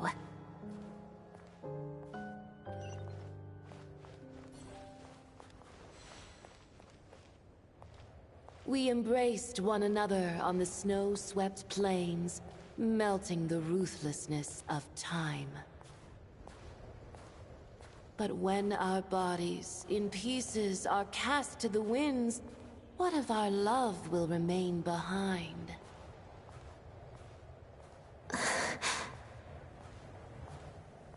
Don't tell me you can't sing.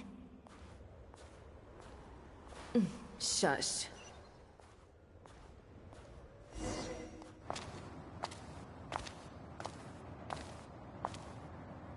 I understand her hatred. The Fatui robbed her of the life she should have had. I never opposed her dancing. Yet still I became an enemy of her ballet. I'll just keep my distance. Many despise me. I'm used to it. You're certainly not one to shy away from confrontation. But children, they need a different approach. I'm hardly the most maternal figure. Yet, she is a child. In my experience, while a father commands authority, he must still yield to love. You should tell her what you think about her dancing.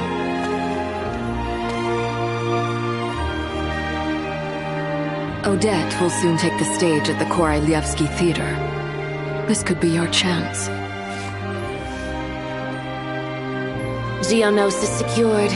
It went smoothly. I'll be there. Have them send me an invitation.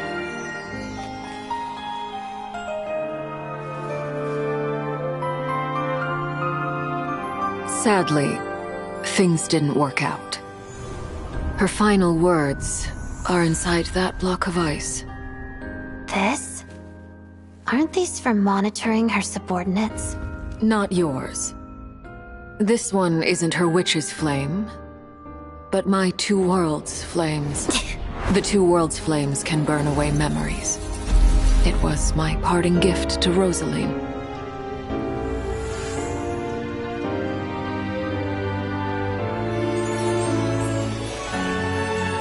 If all goes to plan, she and I will both live to see the Tsaritsa succeed. I believe she'll find peace. But if anything happens to me, she needn't follow in my footsteps. The cryo-energy will fade away in time. Then the two worlds' flames will burn away all memories of the Fatui. She'll be free to dance. She deserves this. I will handle the aftermath. The choice is yours, child.